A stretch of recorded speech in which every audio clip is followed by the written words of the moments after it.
Good afternoon.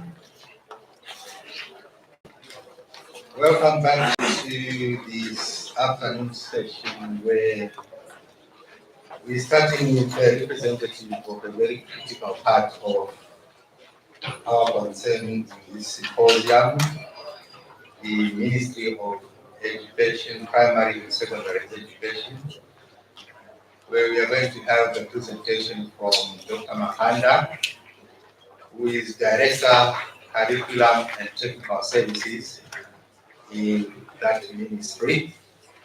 So I will thank you.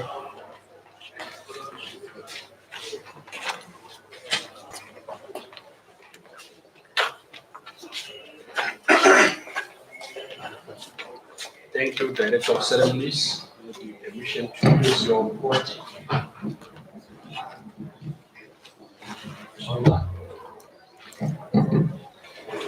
Thank you very much. Good afternoon, ladies and gentlemen.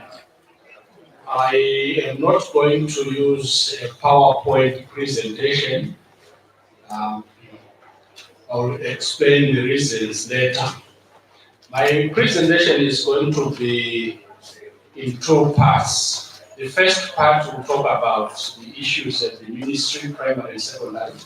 And the second part, briefly, will talk about my understanding of heritage, archaeology included. I'll start with the ministry's business. As curriculum developers, I'm sure all Zimbabweans in here and some from abroad, you are aware that as a country, we have embarked on a curriculum review on our education system. I was deeply involved, maybe partly directing what should be done. So, amongst a host of other things that we did, and getting some of the ideas from the Presidential Commission of Inquiry into Education and Training, we included, among other new learning areas, heritage studies. We also included indigenous religion studies. It's a multi-faith approach where we have various belief systems that we included, but by and large, you understand that indigenous religion, commonly referred to as ATR, African traditional religion, was left out. So, in the new curriculum, we have that. And for very good reasons, we thought it should be included. As we are talking about archaeology and heritage, on my topic is Zimbabwean heritage education. As we are talking about these things, in the ministry, we believe heritage or archaeology goes hand in hand with certain aspects that I will talk about from the indigenous religion viewpoint. So, briefly, the Ministry of Primary and Secondary Education has developed and designed a school curriculum offering heritage studies to learners from ECDA. That's our entry point for those that are coming from outside. We take the 4-year-olds into the school system. And from that level, we have introduced heritage studies. Also, the infant, probably they will be interested in coloring the pictures already drawn. And our approach to all the learning areas is spiral, giving the foundational skills or knowledge from ECD, and we grow. As we go up the levels, we increase the depth and breadth of a particular subject. So heritage is one such subject that we develop in that mode. So at infant, that is ECD to grade 2, the teaching and learning material is based on family and heritage studies. We want our learners to associate our heritage and their families. How do these things relate? Of course, it's basic or foundational knowledge that we give, but as they grow and as the levels increases, they will understand that. At junior, that is grade 3 to grade 7, we now have heritage and social studies as a syllabus. And then from Form 1 to Form 6, we have heritage studies. And archaeology is one such topic that you will then find in the syllabuses or in the syllabi for Forms 1 up to Form 6. Our idea being that if they want to specialize or if they want to study archaeology, they must have the basic knowledge from a tender age. The rationale, the Heritage Studies learning area seeks to develop individuals who have a collective responsibility for protecting, investing in their cultural, political, economic, and liberation heritage. I will talk about liberation heritage a little later, and wealth creation. In all our learning areas, we have included a topic on entrepreneurship. So for the presentations that I saw, the beautiful presentations, you may also be assured that we are talking about entrepreneurship. And we are saying, as citizens, we must be involved. Yes, some presenters have talked about the laws, talked about the policies, and in some cases, whilst we think we are included, but a closer look to some of the policies, you are excluded because, say for instance, if you talk about outside the campfire programs, it only talks about communities benefiting from a certain percentage of the proceeds, but they are not necessarily involved in the activity. So we are saying, as our learners develop, grow, they will then want to participate or themselves becoming entrepreneurs or investors in those areas. So this is our approach. As the ministry, we are saying our education system must be linked to the economy. It must speak to the economy. We are moving away from the previous curriculum that created semi-skilled laborers and employees. We are saying, yes, we must have employees, but we must also have entrepreneurs coming out of the education system. Just to digress a bit, if you look at our music industry, we have introduced the visual and performing arts. If you look at that industry, we have very few music colleges, and it's now a college after maybe you have gone through the levels from Forms 1 to 6 or Forms 1 to 4, then you go to a music college. We have introduced that from ECD to say, let's identify those talents. The same applies to what we are talking about. So this is why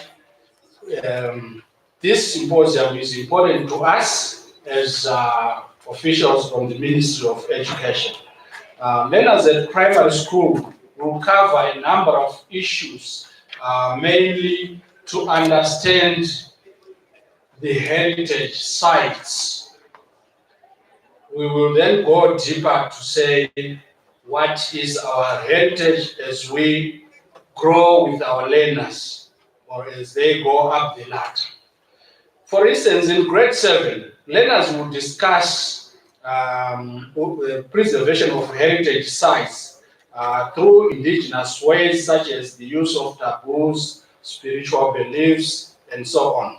Learners will engage in tours and discussions on ways which can be used to preserve and conserve heritage sites.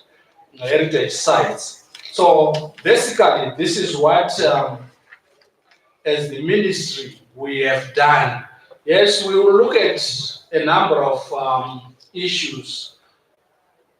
The environment is a cross-cutting theme in all the learning areas, where we are saying, if you're learning maybe geography, you must understand the environment, your history, you must understand the environment, and so on and so on. So it's one of the cross-cutting things. And there is a philosophy of Ubuntu underpinning the curriculum or the education system. We must see our values and norms right across the board in the education system. The introduction of heritage education programs in school and in the school curriculum is a gesture by government through education to make awareness of the importance of preservation, conservation of archaeological resources. So, in a nutshell, that's what we are doing. And I am happy to say that in 2018 exams, 34,000 learners wrote this subject, the heritage. We, of course, had a gap where by this year we had not fully developed this learning area at A level, but we have done so, and I'm sure those that are in Form 4 this year, next year will be able to continue with the heritage studies, and as they go up the ladder, we in Form 5 and 6, we have also developed some pathways where one would say, from what I've learned in the heritage studies, I want to pursue archaeology. I want to pursue this branch, and so on and so on. So basically, that's what we are doing as a ministry to make sure that this learning area is attended to. But I must also hasten to say, those that were in the country when we were developing this curriculum, you may have heard a lot of noises. One of the learning areas that caused the noises is the heritage studies. Why? Because in our view, we were asking what we thought were very hard questions to say, if you talk about mineral heritage, whose heritage is it? Do we participate in that, or we just know that in this country we have got so many minerals? Do we really benefit maybe outside taxes that are paid by the companies that explore these resources? So we felt that some people felt it was a dangerous awareness of the citizens for them to know that those resources, the mineral resources and other resources, belong to them and they should participate. So that was because of some of the noises, and also the introduction of indigenous religion was contributing to some of the noises, but we soldiered on and said these things will be learned in school. So, ladies and gentlemen, rest assured that your area of interest is being taught in Zimbabwean schools, and it needs support for the learners that choose to follow that path. Coming to my understanding of archaeology and heritage issues, from the beautiful presentations so far that have been made, I've observed a gap, or that gap was enveloped in one area referred to as social. What is it referred to as culture? What is it that you're talking about when you're saying social, when you're saying culture? Why are we shying away from mentioning these things? My understanding of all these heritage sites that we're talking about is, for Africans like myself, they were, yes, places of residence, cities of residence, but most importantly, they were spiritual sites. And I'm not hearing that aspect. I have traveled far and wide. I've been to Egypt, for example. I've gone into their museum. I've seen those mummified bodies, the 7 bodies. I've asked why they were keeping them, and you will find them connecting to their religious beliefs. I've gone to the pyramids. The pyramids are sacred. You just see them from a distance. But in Zimbabwe, every nook and crook or corner, you move into it.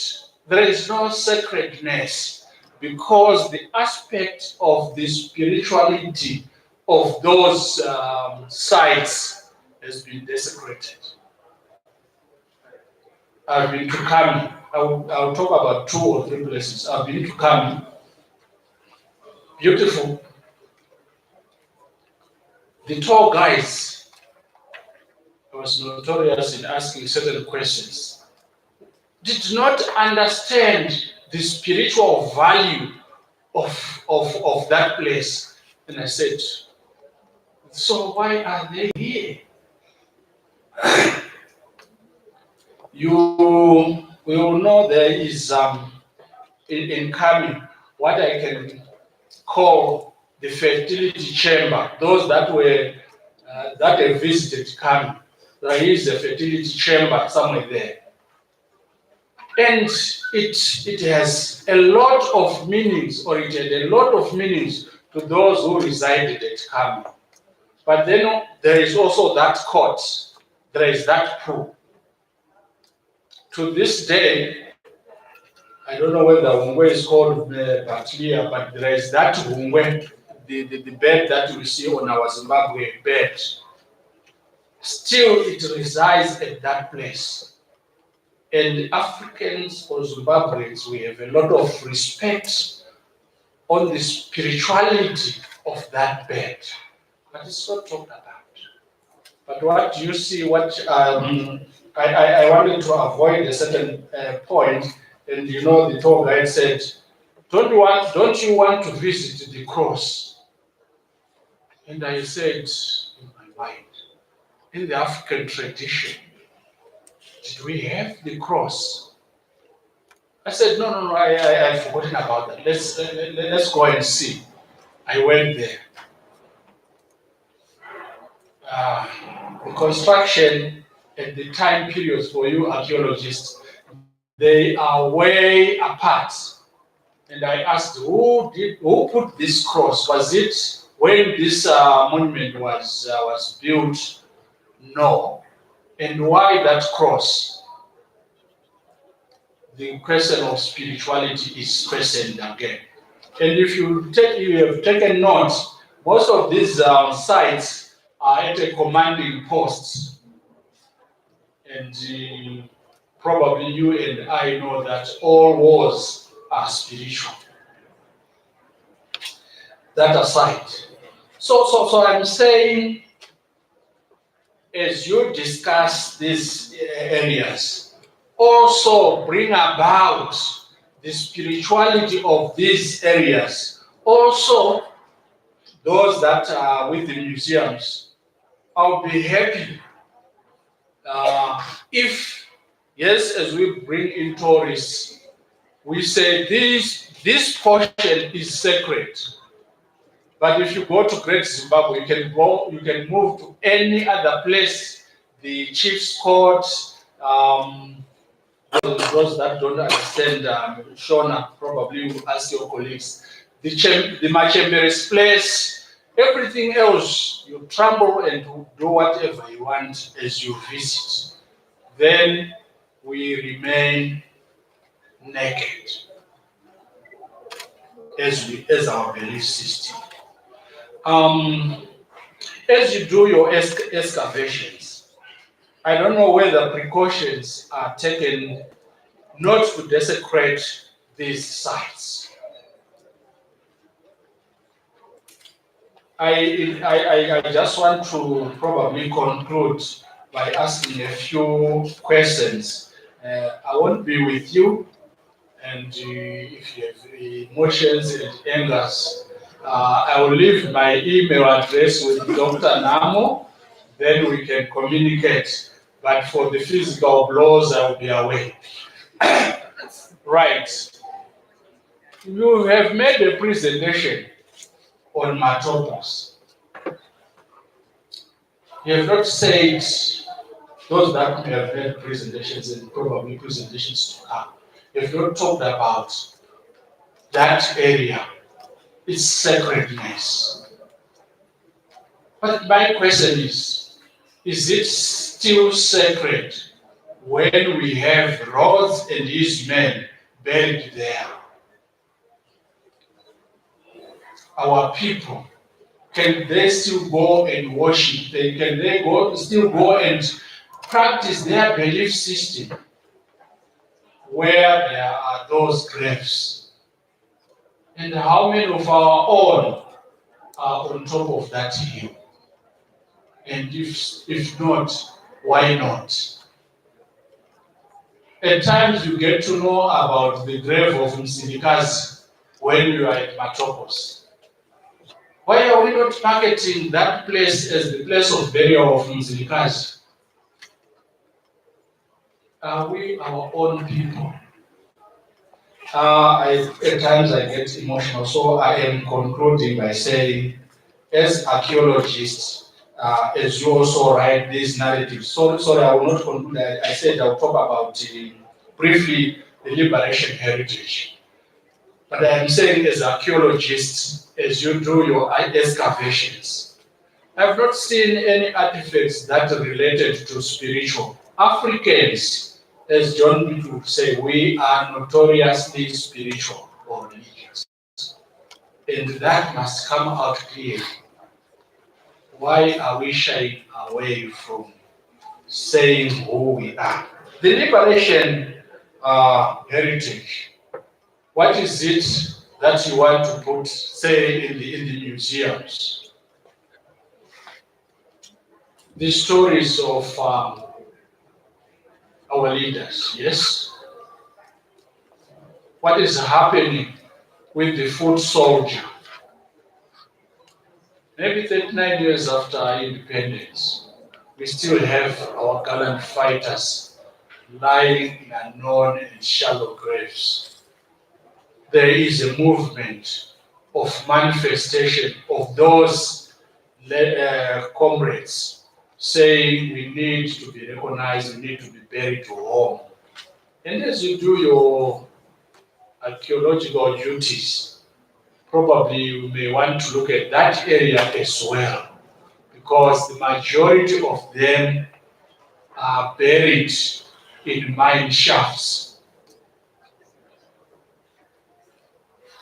So, ladies and gentlemen, yes, policies will come, but if we don't know who we are, and we grapple with the issues of modernity, forgetting our past as a people, we will go nowhere.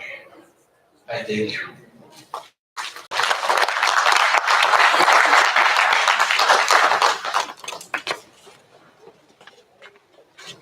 Thank you very much, Dr. Makamba. We have had quite a number of insights into the thinking in the ministry related to heritage education. And the final observation that perhaps we are talking science, and we have not considered the spirituality of the archaeological heritage, or what we talk about in general terms as the intangible dimensions of those archaeological resources. And so one hopes that by the end of the day, we will take into account these observations that have been made. Fortunately, perhaps, or unfortunately, he won't be around, but to wipe off the blows that may come. But I thank you very much indeed for those many important observations. At this point, I would like to now invite Mr. Oscar Mtukulu from the Drakensberg Mpumalanga UNESCO World Heritage Site to share with us his experiences and observations in the context of this symposium. Thank you.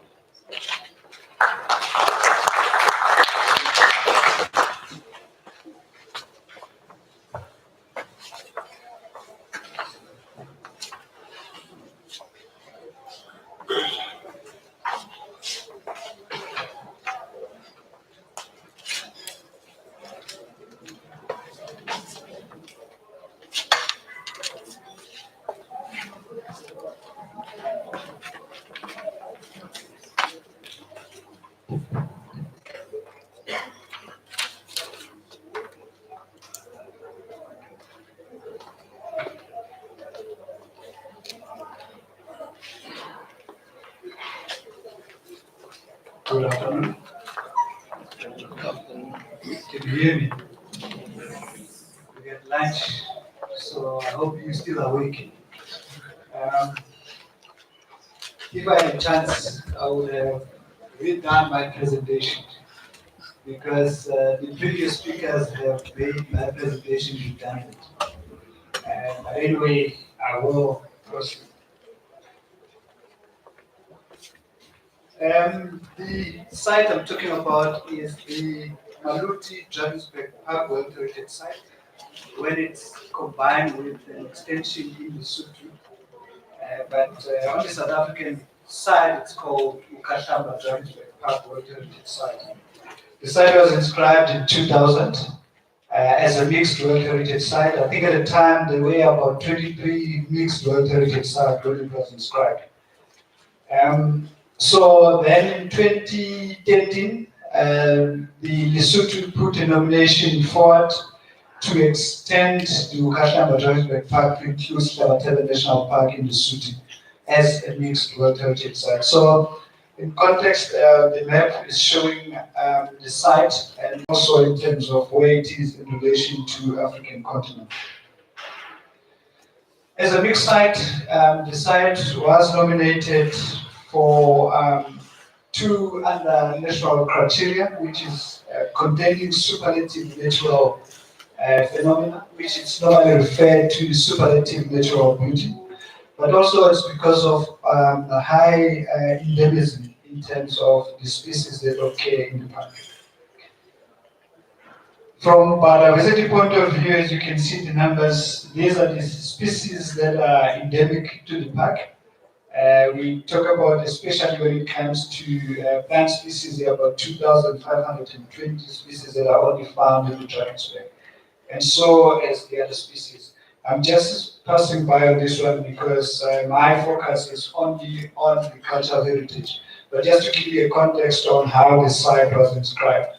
This is one of the criteria in terms of criteria, 7 of the natural criteria. The site was inscribed for its natural beauty. From a cultural point of view, The site was inscribed because it represents masterpiece of human creative genius. And this is rock art that was created by the same people. And some of you may have known as called as Bushmen, but we prefer to call them Sen. And also, I think the important about it is the fact that some of the information that you can learn based on the rock art that you find, it will give you an indication of how these people, hunter and gatherers, lived before our modern society. I think based on the criteria, you can see from the statement, this is quoted from our integrated management plan, that it has the exceptional concentration and quality, diversity of subject and detailed depiction, and spiritual significance. The previous speaker has left the room.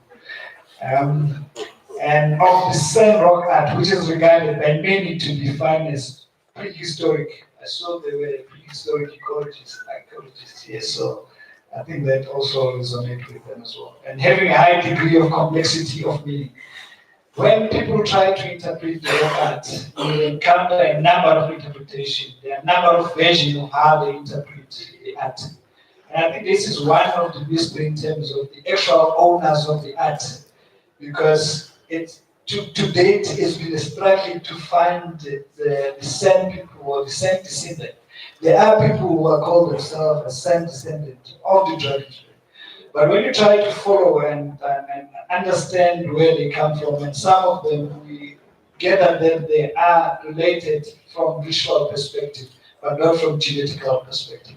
So it's very confusing. But one will also have to understand that South Africa, we come from a very bad historical background from the apartheid regime. And to an extent that I think it started with colonialism, then it was apartheid. And from that point of view, some indigenous people were in loggerhead with each other.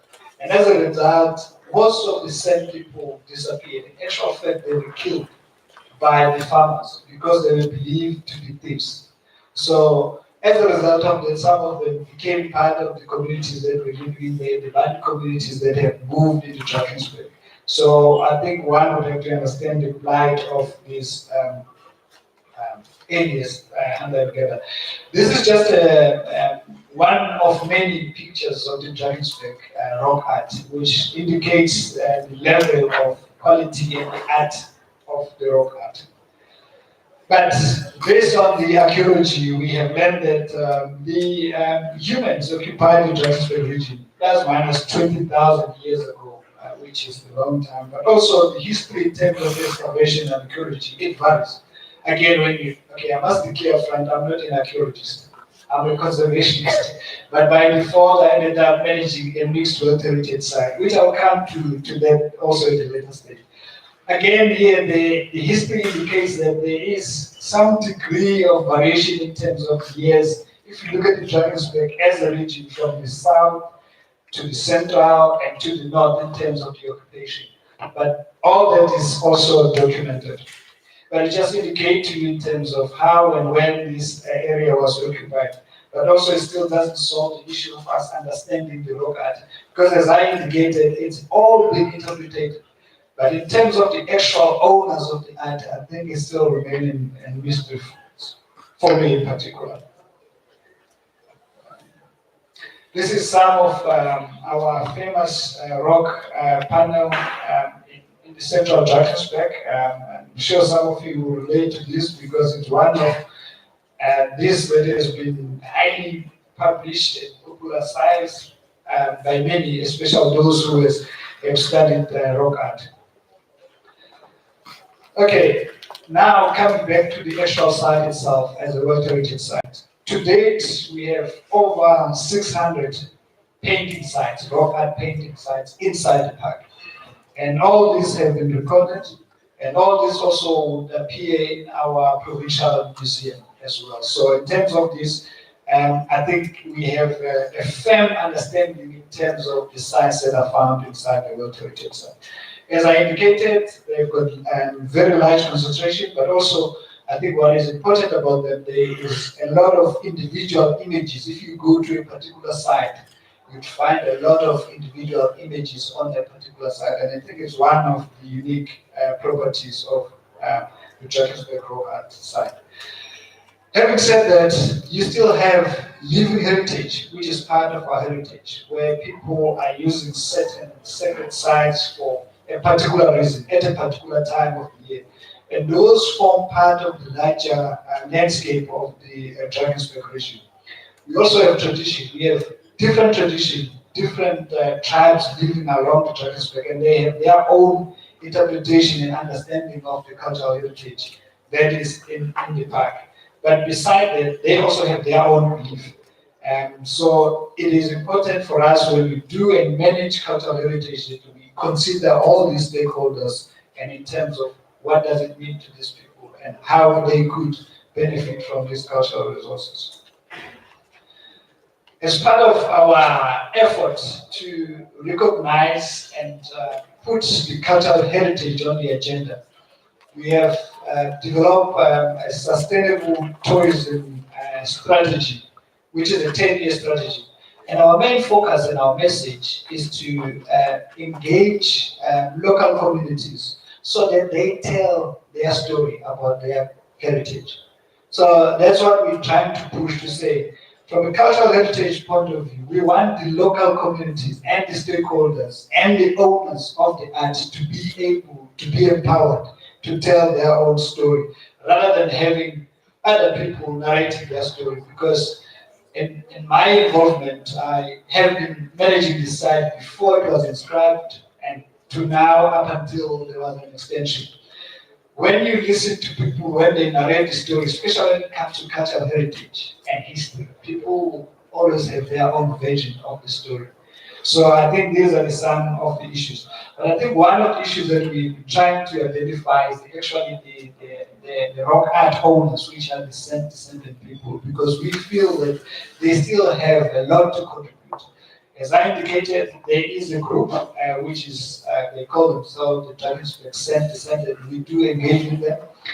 I also indicated to you that as part of the heritage, we believe that it's spiritual, it's got spiritual value.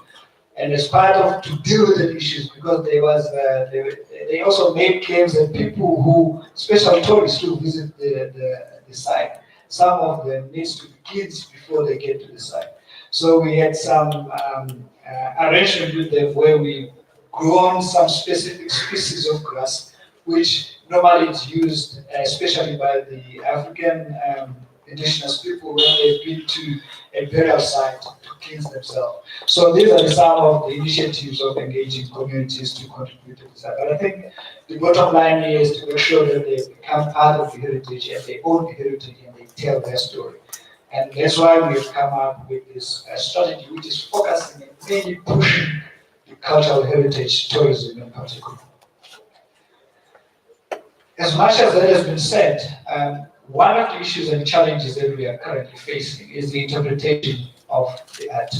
As I indicated to you, there are so many vision and interpretation of the art, but also at the same time we have tourist destinations that accommodate tourists where they can actually visit the arts or rock art sites. And it is in these areas where we are saying to the public and visitors at large, come and visit our protected areas, and then you can experience the rock art. We have facilities, but I can tell you now there's still a lot that we feel we still need to do to have a proper interpretation. And I think that's why I'm saying my presentation has been made redundant, because this is an issue that really we need to focus on. I think a lot has been done over the years, but when it comes to the issue of access to this cultural heritage, the issue of interpretation, when I say access, I'm talking about both physically and in terms of information. Africa will always be found wanting. And I think that's where the issue is, to say we need resources. I mean, we have been talking about this, we have made the point, but we still find ourselves talking about the same thing over and over and over again. And I think that's really frustrating for us. As I indicated, part of the issue in terms of our tourism strategy and any building in particular, we're trying to, when we come up with a development, we want something that is compatible with the environment to maintain and protect a sense of place. And these are some of the initiatives that we've come up where we can interpret rock art and where we can provide information. This is an artificial rock art, but it's something that we are piloting to see whether it can help us in terms of the interpretation, but also to make sure that it's compatible with what we're trying to protect. These are some of the things that we really look at because as much as we have art in the past, but there are also things that have been constructed that we have to protect. In terms of our heritage, certain structures by law are protected. So for the park, we have identified all those structures, human-made structures that are inside the park, those that are historical and those that are new, and so that they can be available to public. The issue of the rock art and who owns the art and who are the real owners. I don't think in South Africa it's a real issue because what we are saying in terms of our constitution and our heritage act is that the art or heritage belongs to all the citizens. So, but when you talk, I did indicate to you that we're coming from a divided history, pre-1994, where certain cultural inspirations were pushed or promoted and others were suppressed. So to try and now level the playing field is going to be a mission, and sometimes it's not that simple and straightforward. You have communities and stakeholders talking about cultural heritage, but I'm saying we're all talking about cultural heritage, but are we talking to each other? Are we understanding what we're talking about? And I think that's a main issue that we're striving to get to, is to get all stakeholders involved. Because without the support of these local communities and stakeholders, you can kiss and say goodbye to the whole park, let alone the cultural heritage. So the sustainability of whatever cultural heritage that we have is dependent to the local people. They must be a part of it, they must be empowered, they must feel that they own it. I did say to you earlier on that I'm not an archaeologist, I'm a nature conservationist. It's because of this particular reason, because what happened is that when the site was nominated, it became a mixed site. But we never had the capacity to manage cultural heritage.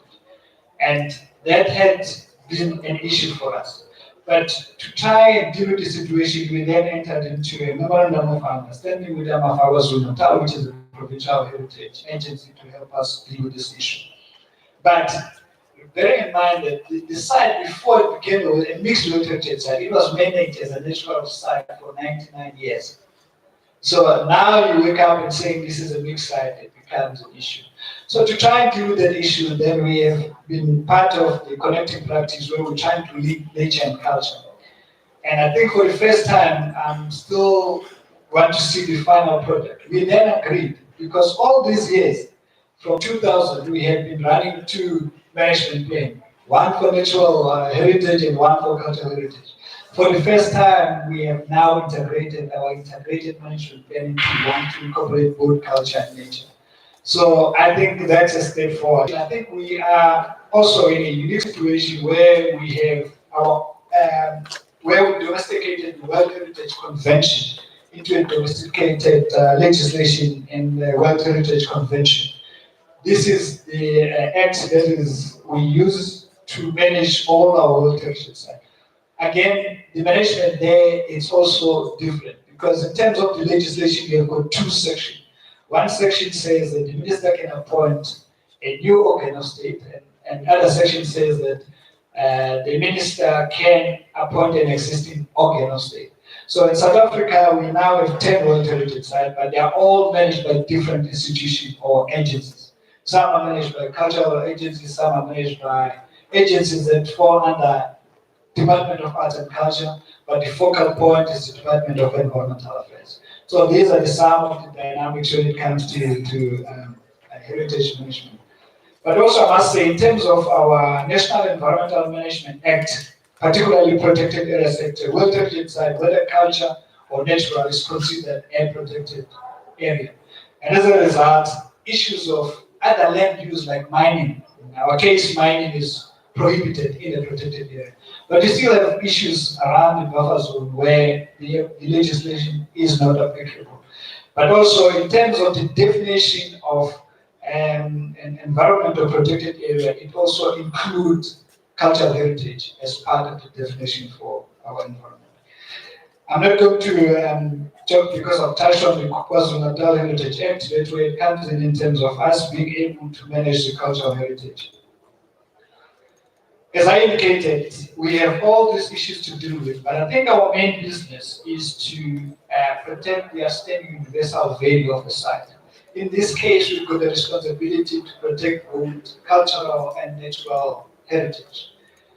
But as we indicated, the issue of cultural heritage is something really that we need to pay much attention. I so wish that some of our sites were so popular as our national parks, but also you'd understand the narrative of national parks, when and how they were established. Again, it will go back and take you back to the colonial time where these were established. But also, when they were established, remember, people were excluded in protected areas. They were not considered as part of the landscape or the national heritage. So that's what now we're trying to deal with, is to try and make sure that there is a link between cultural heritage and natural heritage. But it's something that really, people still see those things different. And we argue and advocating that those things should not be separated. Because whether people or culture, they are part of one landscape. And they influence each other. So as a result, they should be treated as one.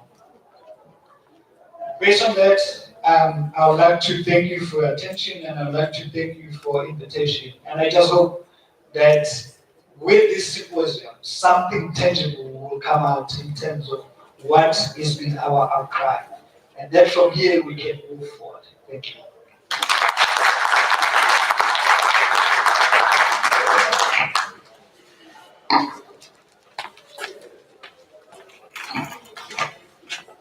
Thank you very much, Tinubu, for various observations, insights, and challenges, and so on. Next, I would like to now invite Jose Luis Henderson, representing ICROM, to talk on archaeology and sustainable development towards a new program for Africa.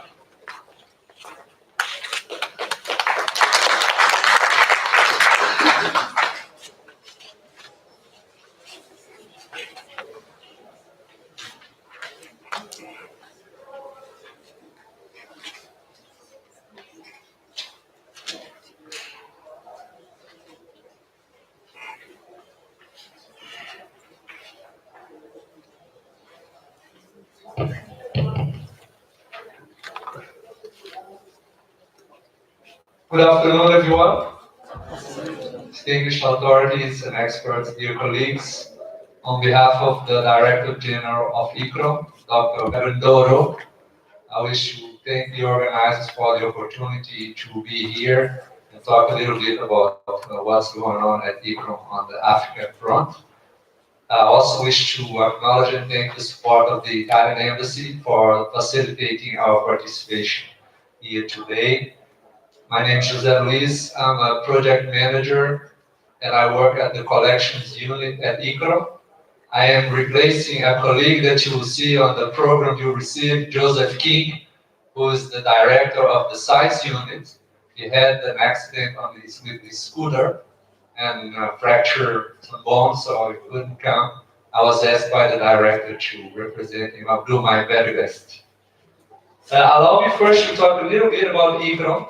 We are an intergovernmental organization with currently 136 member states.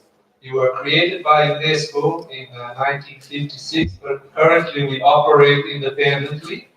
Very proud to have Zimbabwe as one of our member states, the host country today since 1993.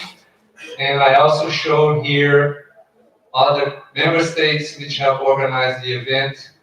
France, Italy, and Spain, and the respective years they joined the ICRO family.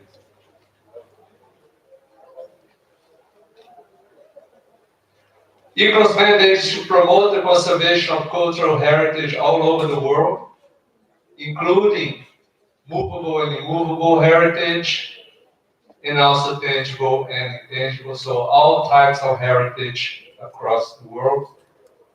We do that through 5 main areas of activity, which includes training, information compilation and dissemination through our library, advocacy projects, cooperation, and research. Currently, we have a number of big, large scale programs. I'll show you some highlights in what we call flagship programs. One of them has to do with first aid to cultural heritage in times of conflict, be it natural disaster or armed conflict. So there's a series of activities going on. Here you see, for instance, a training that was carried out with the army in Nepal after one big earthquake that occurred recently. So we are approaching the insertion of cultural heritage rescue in post-disaster situations together with humanitarian help. Because so far this heritage was not there, so the big goal of this program is to insert heritage in that agenda.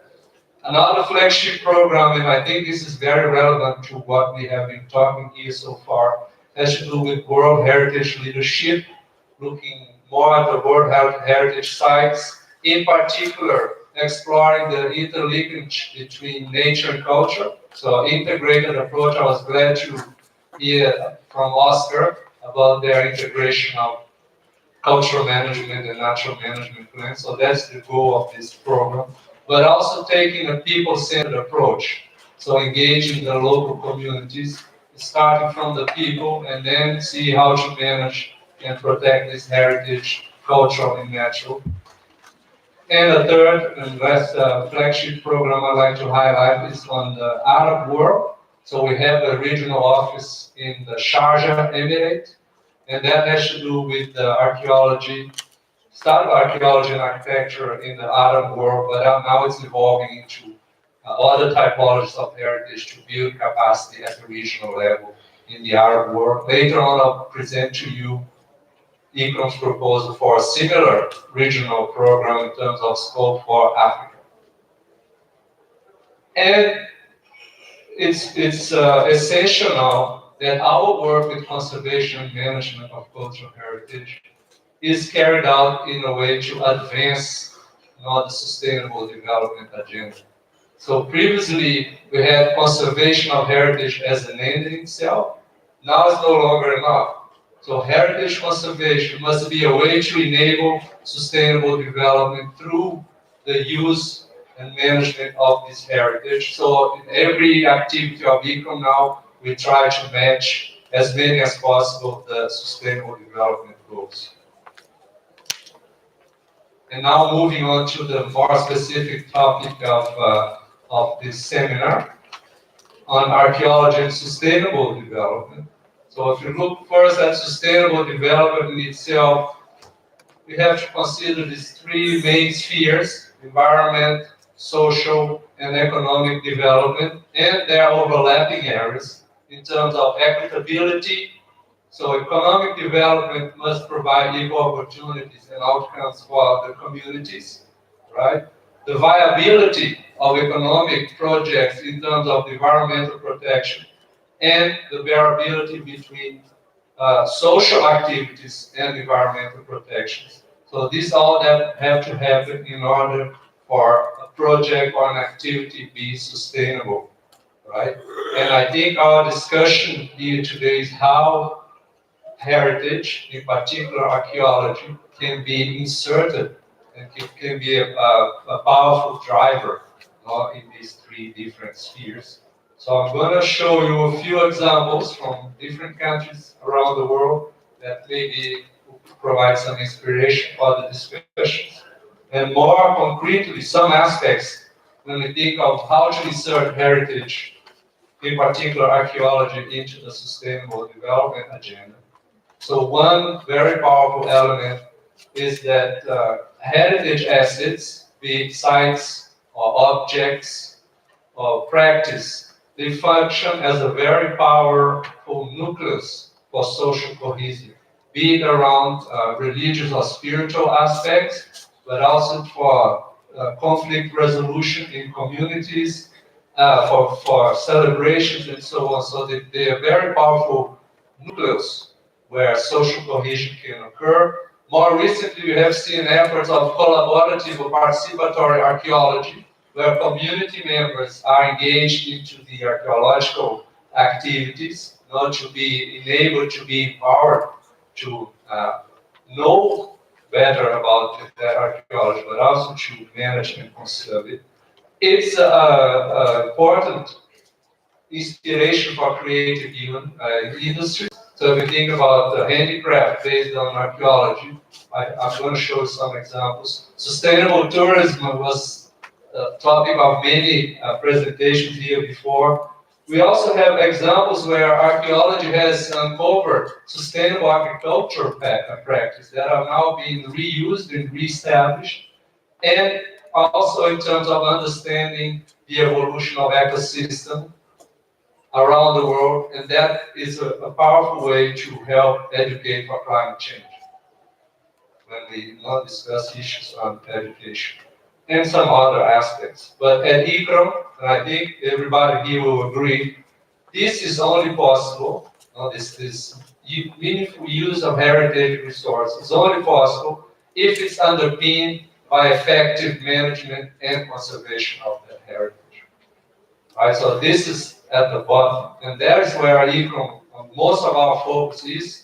We should build capacity in the profession, now in the communities more and more, to be able to conserve and manage these heritage assets in an effective way in order to underpin all this subsequent use towards sustainable development. Now, I'll show some examples around the world of initiatives that maybe will inspire some thoughts. Let's start here in Africa and Kenya. Now, here we are looking at the Community Peace Museum in the Mafameno Island, where it was a community was very dispersed. There was an issue of high HIV/AIDS incidence and poverty, right? And based on the findings of some of the rock art in regional caves, an initiative was started to create cohesion and development around this heritage asset. So they have built a community museum, which is also used to resolve conflicts, but it's also a source of sustainable tourism and intergenerational exchange. There you can see some elders telling stories about the meaning of this rock art to younger and also to school groups. And a very important aspect there, infrastructure, which I would like to highlight here. If you want to strengthen the power of the potential heritage to be a source of sustainable tourism, it's not the heritage asset itself. We have to consider also the infrastructure around it that will support that tourism. For instance, in this case, it's an island. They had to develop a pier, improve the transportation to be able to bring and accommodation for the tourists. So food, there's a series of infrastructure aspects that have to be taken into account around the heritage aspect. They have developed a strong marketing campaign, which is also important. So there are different facets where we should look at in order to strengthen cultural tourism. Now, taken to Brazil, it's my homeland. This is in the Amazon. We're looking here at the geoglyph. And then this is an area that's been affected a lot by deforestation. So now there's an education program.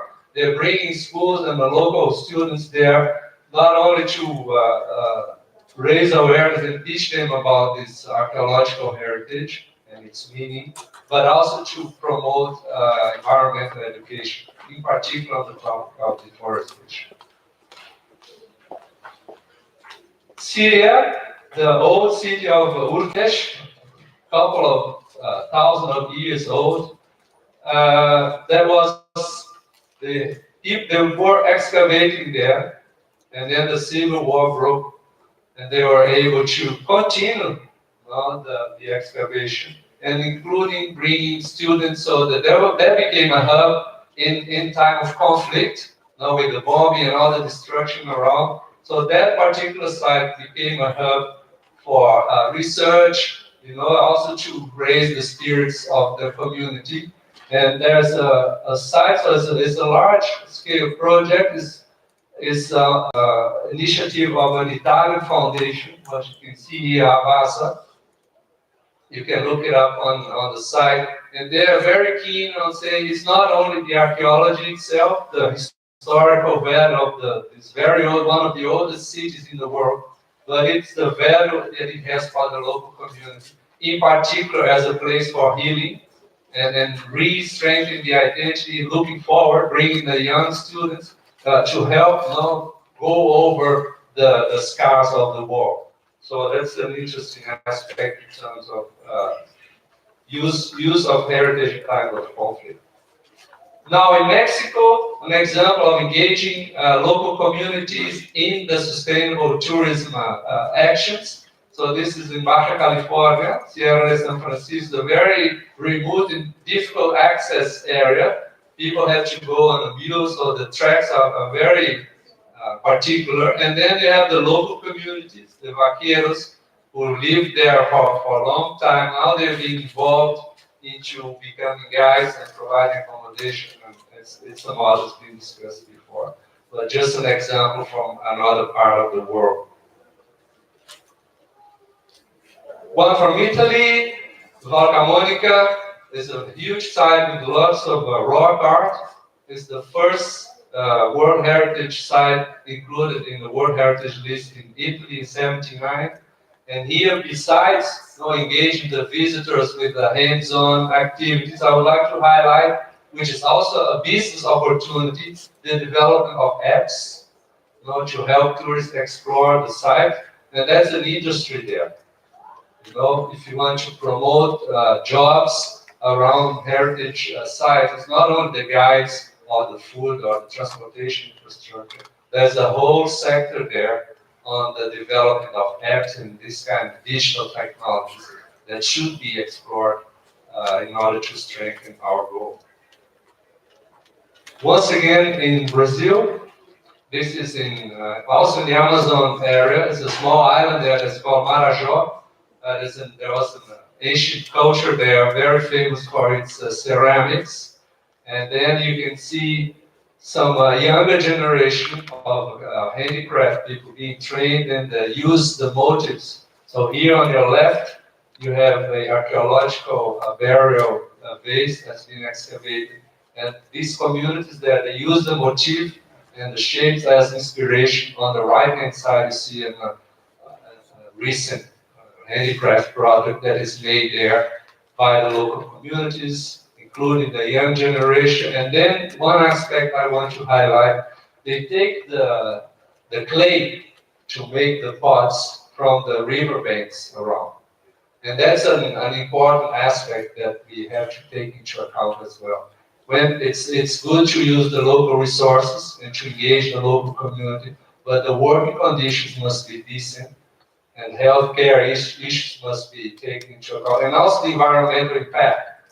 Because here at some point they were digging too heavily on particular parts of the riverbank that was causing deposition of seal. So it was creating a negative environmental impact, which has been addressed by a management system to allocate the areas where they could take the clay, depending on the level of the river and the seasonality. So that has been addressed as well. So use local products is fine, but we have to be careful that to use that also in a sustainable way. Again, back to Mexico, rock art site. Here they have created next to it a ecological park to show the link between nature and culture and the nature that existed there. And this was also a remote area, high violent area. So the state, the police were not very present there, but this project helped create peace in the community. The young generation, they were involved. So it was also a successful story. And then strengthening the relationship between nature and culture at that particular site. Another two examples now on the how archaeology has uncovered or unlocked solutions for recent problems or for problems in the future. This is in the Amazon. You know, the Amazon forest, the soil is very poor in terms of nutrients. So you see the many tall trees there, they hang against each other. The soil is not deep and it's very poor, which you see on the right-hand side, the normal soil. With archaeology, more recently, know what they call it, geoarchaeology, archaeologists have found out that pre-Columbian peoples who lived there, indigenous people, they used to modify the soil for their agriculture in a sustainable way, creating this Amazon dark earth, what you can see here on the left, by doing compostation, you know, just dropping there particular types of materials, leftovers, and working the soil in a way that was becoming fertile on a continuous base, and also in terms of sustainability, right? This discovery is relatively recent. There's a lot of ceramics there. There's charcoal, so there's a series of processes that were taking place in order to make the soil fertile. So archaeology uncovering this kind of solutions. And here's another one of such examples. This is in Bolivia and Peru at the Titicaca Lake Basin, where they are restarting to do an ancient form of agriculture, which is called raised field. So you can see the narrow trench there that were big on the top center. So when the lake level rise, so these areas get flooded, as you can see here and on the top there, and then you can cultivate, right? So it becomes irrigated with the local movement of the lake system. And this particular kind of agriculture, also carried out by the indigenous people, is being reinstalled. So currently there are communities there doing agriculture in a sustainable way, using the ancient technique that was uncovered also by archaeology. And last but not least, one last example is the use of local products in conservation. So use locally available products around the site for its own conservation. This is also in Mexico, Ekbalam, where the conservation of these kind of stone structures to consolidate and to coat.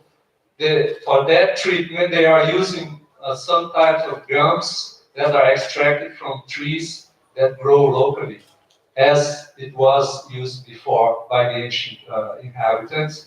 Up there in the center, you see some conservators doing comparative testing to check the efficiency of the different recipes.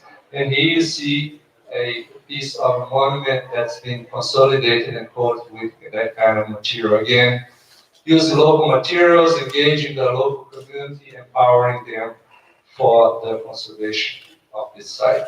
So a few examples. I hope it will trigger some imagination. And now in the last part of my presentation, I'm going to present to you the forthcoming program of ICROM for Africa. This has been request by the ICROM General Assembly. ICROM had worked in Africa before.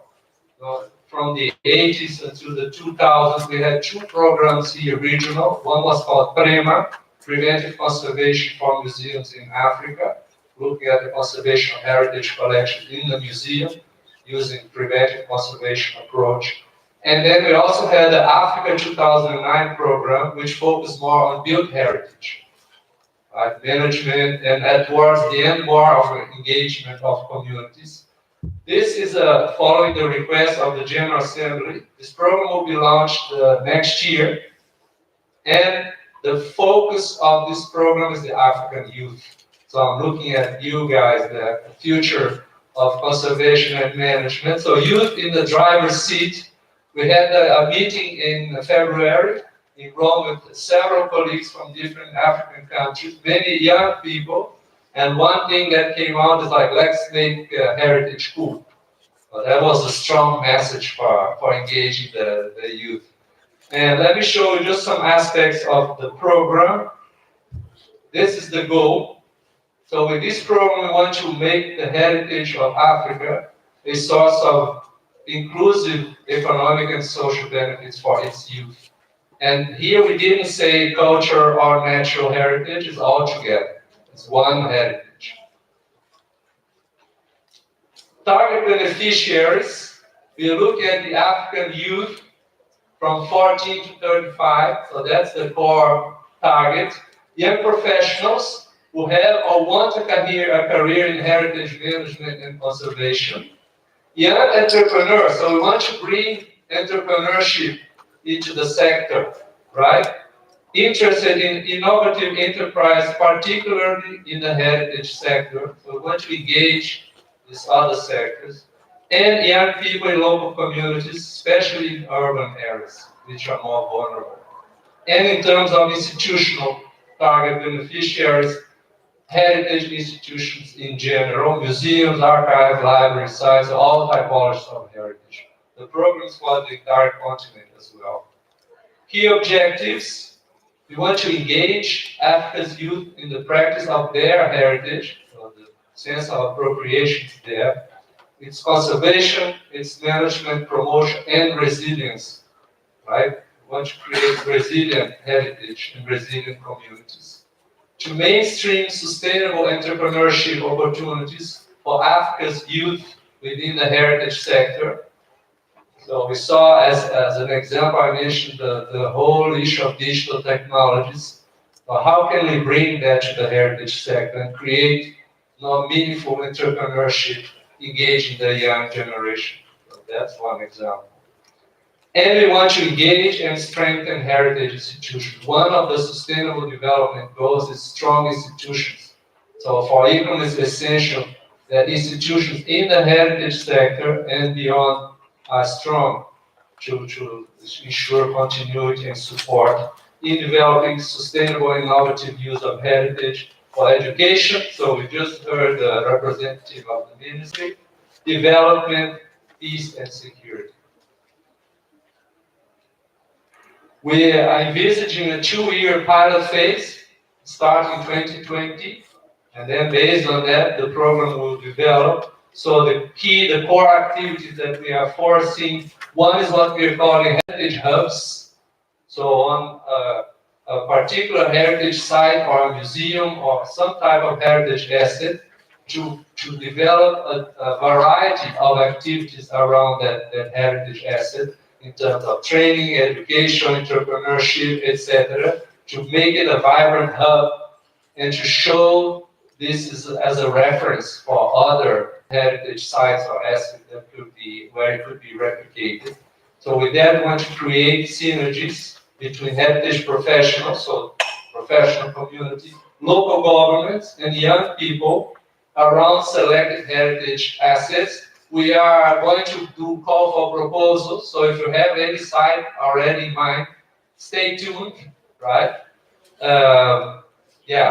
We'll be looking for meaningful sites across the continent to improve the role of heritage in society and creation of livelihoods. We also want to engage the young professionals, so there will be some activities for young heritage leaders, mainly on training, and the focus for this pilot phase will be on museums, so museum conservation and management, and on World Heritage sites, including all the people-centered approach, nature, culture, everything we mentioned before, taking into account everything else that other colleagues have said here, right, which will come through the hubs activities. So it's not like ICROM will impose what has to be done, it's more like we'll hear, we'll listen, and then we'll come collect ideas and do it together, all right? And then we also want to promote mobility of young professionals and to support their engagement in training and their capacity build. So there will be a series of funded internships at different hubs and different institutions to encourage the creation of young heritage leaders. Of course, advocacy and outreach. I heard here several times today, awareness. So one idea is to make a continent-wide competition for the youth, which we are going to call Let's Make Heritage Cool. I don't know if it's going to be a video or an app or something like that to make it engaging. We're also going to have, because I also heard here, politics and policy. So next to that, we're going to organize high-level policy meeting at the continental scope to try to strengthen or to create policy that will support this approach in time. And we want to have also dedicated website in the different languages with the specific contents that will be generated through the pilot activity. It's a multi-partner program. Right now we are prospecting for either technical partners. Here are some examples of possible organizations that can bring technical expertise, not only in the heritage sector, as I said, but also in terms of development, education, and other environmental and other sectors.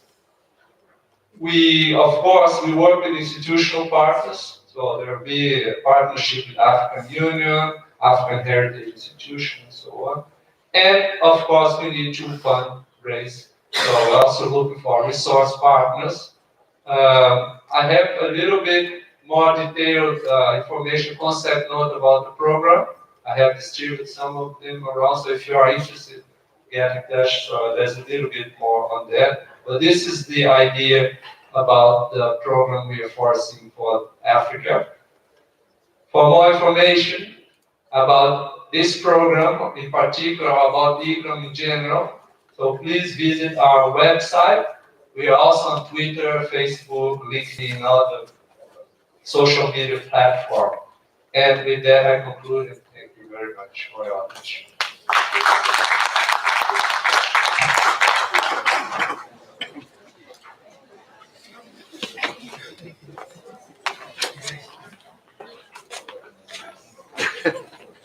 For the stage. Many thanks, gracias. One can't help but get a very strong sense of optimism, bright future out there for archaeology and development, particularly because they've gotten a number of examples of how things have been successful in different parts of the world. We're looking around to see expressions of hope and so on amongst the young people around. Yes, I can see that. Yes. Thank you very much, Arvish, for that presentation. Our final presentation is Mr. Albert Chimenza. All right, yes. We're going to talk on a very interesting subject, I would say. Mira is a bridge between archaeology and contemporary art. Thank you, Albert.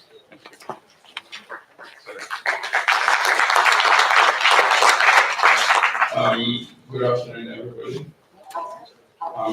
Firstly, I'd like to introduce myself for 2 reasons. One, I'm not in the academic field, so many of the people here probably don't know what I do. And secondly, I think for those who are not Zimbabwean, I'd like to explain a little what Mira is. I'm the founder and director of the Mira Center, which is a center basically dedicated to promoting all things Mira. We've been running for at least 20 years. We're a private company by choice. The reason is that my basic interest in Mira and this subject is that I think that for Africa to move forward, they have to recognize the economic potential and the value of their own intellectual capital and intangible heritage. And for me, I believe that the best way to demonstrate this is to prove that it works. And one of the ways that things can prove that they work is if they can self-sustain. So when we started, we had a choice of either being an NGO or an activist group. And we opted to be a private company for various reasons. One of the reasons was that if we had to have any lobbying clout with institutions and government, we had to prove that we were actually interested in contributing to national wealth and national development. The Mira is an instrument I think in academic language it's called the lamellophone. It's a wooden board with keys. The simplest form of it is known as the kalimba. What's unique about the mbira in Zimbabwe is it's very connected to our archaeological heritage, our cultural heritage, and our spiritual heritage. And secondly, I think when I was listening to what everybody was saying, it seemed like archaeology in its present form, from the opposite end, is got the same problems that mbira has got. To me, it seems that your problem is that you're overly institutionalized, and you were institutionalized at a time when archaeology served a specific purpose, which I think it's always done. It's not unique to Zimbabwe. I mean, part of the reasons people are interested in history, archaeology, and those subjects are to validate their existence or their influence. So if you look at the archaeological history of Zimbabwe, it's mainly revolved around who built the ruins, who started the trade, you know. And what the mbira comes from the opposite end, which was that it was basically demonized because it was seen as a symbol of the spiritual, musical, cultural spine of this culture. And so it was called demonic. And so it was pretty much until the 60s ostracized from the formal institutions of knowledge. It was considered as an outsider. Now, with archaeology, it's the opposite. It was embraced because it was useful, but in doing so, it ostracized the general public, the Zimbabwean people. And so for most of us, we saw archaeology as something that preserves things, something that's fossilized, something that those people do but has nothing to do with us. And the way then archaeological sites and their significance for society was presented to us was as tourist attractions, which is where I agree with Dr. Makanda when he says that it's quite significant that the cultural and spiritual relevance of. So if I go to Great Zimbabwe, I'll know about the chevron pattern and the rock formations and everything, but I'll actually know very little about the spiritual life, the cultural life, even what people ate at the time. And so I think that when I say that I'd like to talk about mbira as a bridge between archaeology and contemporary culture or art, I was not talking about the physical act itself, but perhaps as a model or as one example of how we have tried to create this connection between something that's considered an outsider and the general population. So when I started, I'm a filmmaker by training, and I came across mbira by accident. I was commissioned to make a short film by a British TV company on mbira. And because they were very well funded, I basically had 6 weeks of research where I had a truck and pretty much as much money as I wanted to go around Zimbabwe and visit any and every place that there was mbira. And while I was doing that, the first thing that struck me was how beautiful the instrument sounded and looked, and how revered it was among ordinary people. But how it was ostracized in most mainstream cultures. So my involvement in mbira initially started as something to support as a hobby. And I thought I'd do this for 2 or 3 years and go back to my film business. But after about 5 or 7 years, I found out that there was more work to do, and that I put in so much money that I actually had to change careers and go into mbira. So what I mean by is something a part of your life. It doesn't mean that you need to be lectured to believe in it or to do anything. But it's something so normal that you don't have to justify giving it attention. Is it normal for you, say when your child is 7 years old, to take him to an archaeological site? Now, what kind of consciousness does a society have to have citizens who consider archaeological sites or archaeological spaces as part of their living culture? so that when they take their children there, the children have an immediate relevance to their real life and not feel like they're being lectured about something that happened 10,000 years ago.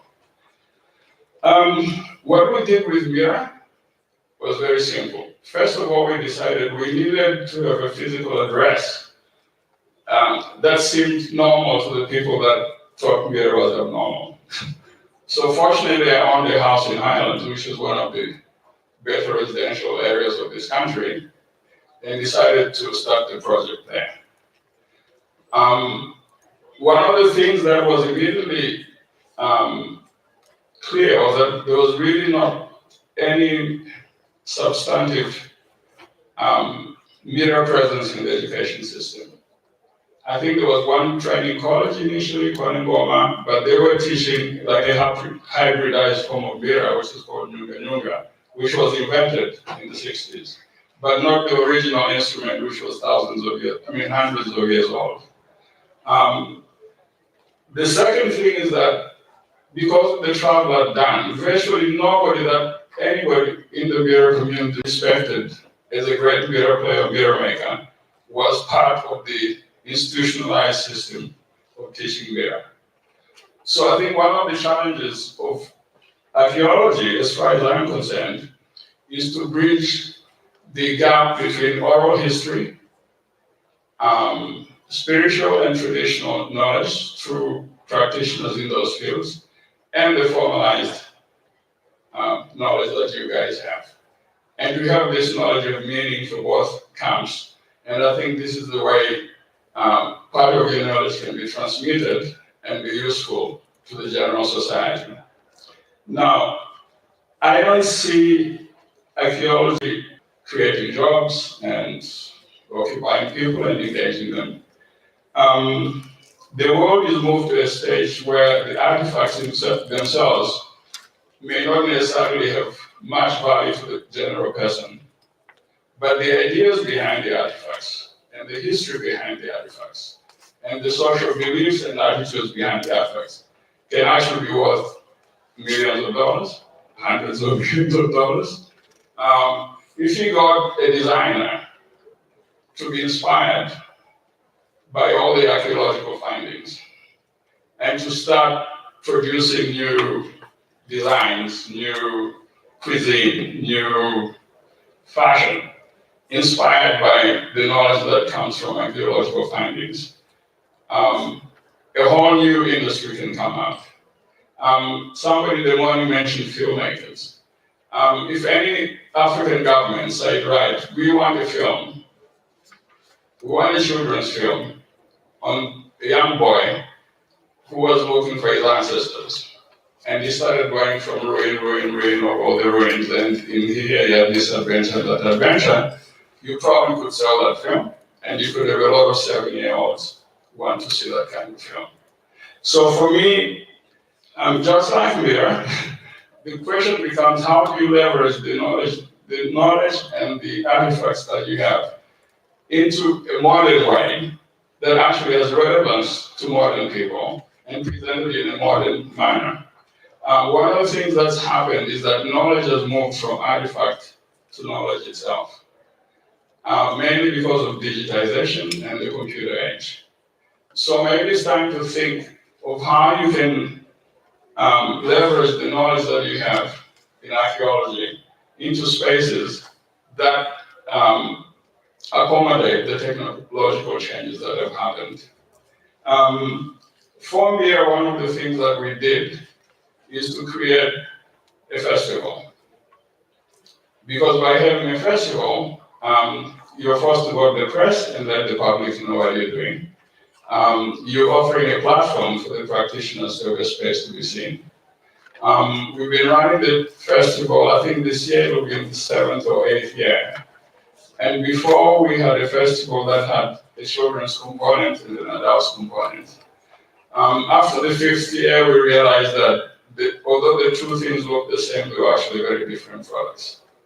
Because adults, mostly, at least here, are mostly interested in the cultural aspect. They want their bar, they're drinking, and they want to have a beer concert all night. The children had the strong educational component, they had to be in a space that was safe.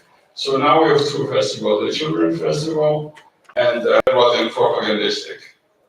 What we've done with the Mira Festival, for example, is we've always, because I'm interested in indigenous intellectual capital. So a major component that we have is traditional games. So we started with children's games, Soro, Pada, and Noro. And what was interesting about that for us was that although everybody knew of a lot of these spaces that are transmitted through oral history, and they have this designated cultural custodians who are normally the spirit mediums, the chiefs. The mirror players are quite a large part of that because many times they're called to come and perform at these secret spaces. And they are witnesses when the spirit possessions come about and everything. So they have a lot of knowledge of the oral history. I'm not saying that is the true history or the true information that can be archaeologically validated, but I think it can add a lot to the way archaeology looks at its subjects. There's not much time. I could go on talking, but I think other people have to talk. Thank you very much. I hope I listened.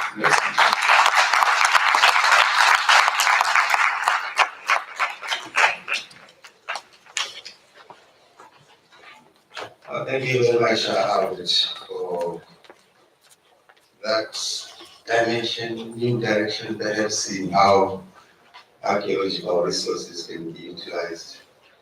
At some point, I sort of felt like a student in a post-processual archaeology lecture.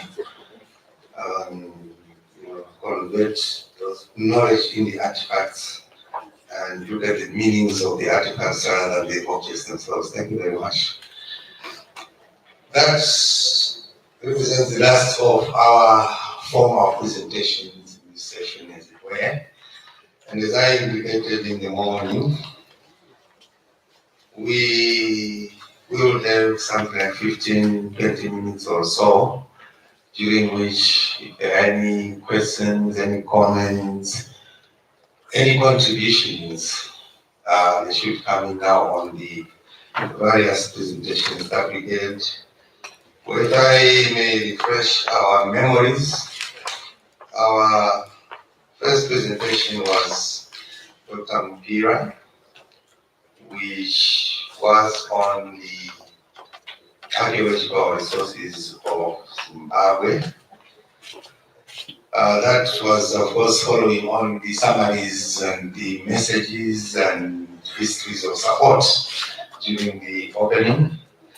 Then we had Dr. Namo and Dr. Paul coming up on the Matopos Rock Art project. Then Dr. Manyanga on that very comprehensive discussion of what we can do with our archaeological resources as a nation. Then we had Ariando Sarmiento on very detailed discussion of Atapuerca site and the museum in the city of Lagos and how archaeological resources are playing a big role in the economic, social, political life of the city and of course within the nation. Dr. Makanda, Minister of Education, threw that challenge to us that perhaps we want to engage with the spirituality of the archaeological heritage if what we are talking about is going to be meaningful. Then we had the presentation by Sir Oscar Mtimkulu on Drakensberg as a mixed heritage and some of the developmental challenges and some of the solutions that can be attempted, that have been attempted, leading towards sustainable development in that part, which can be a model perhaps for Matopos and other such places in our context. And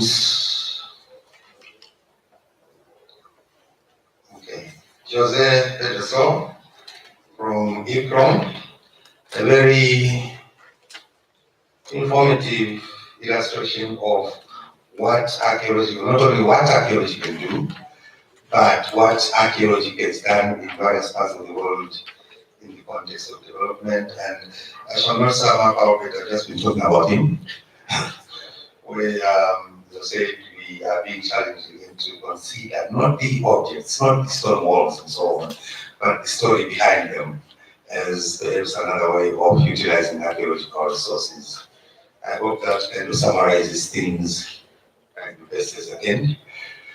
I now invite comments, and I'm expecting comments from students, and there are many, many of them. I could see many of them were paying attention very closely.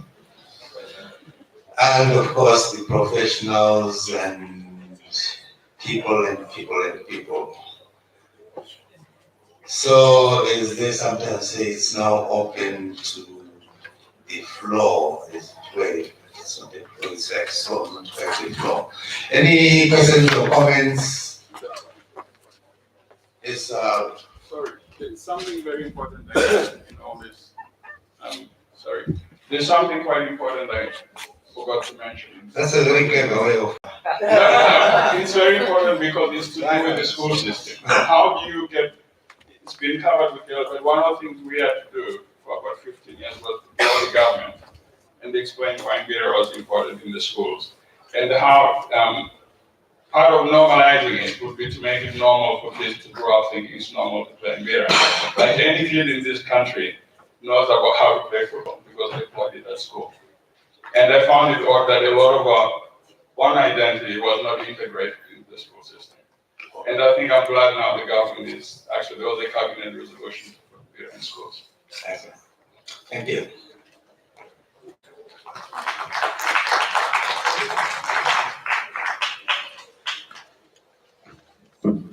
I'm looking for comments, questions from that side.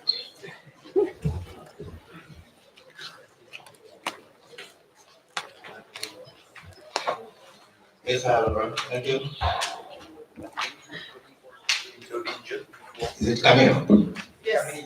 Yes. She has a very good explanation.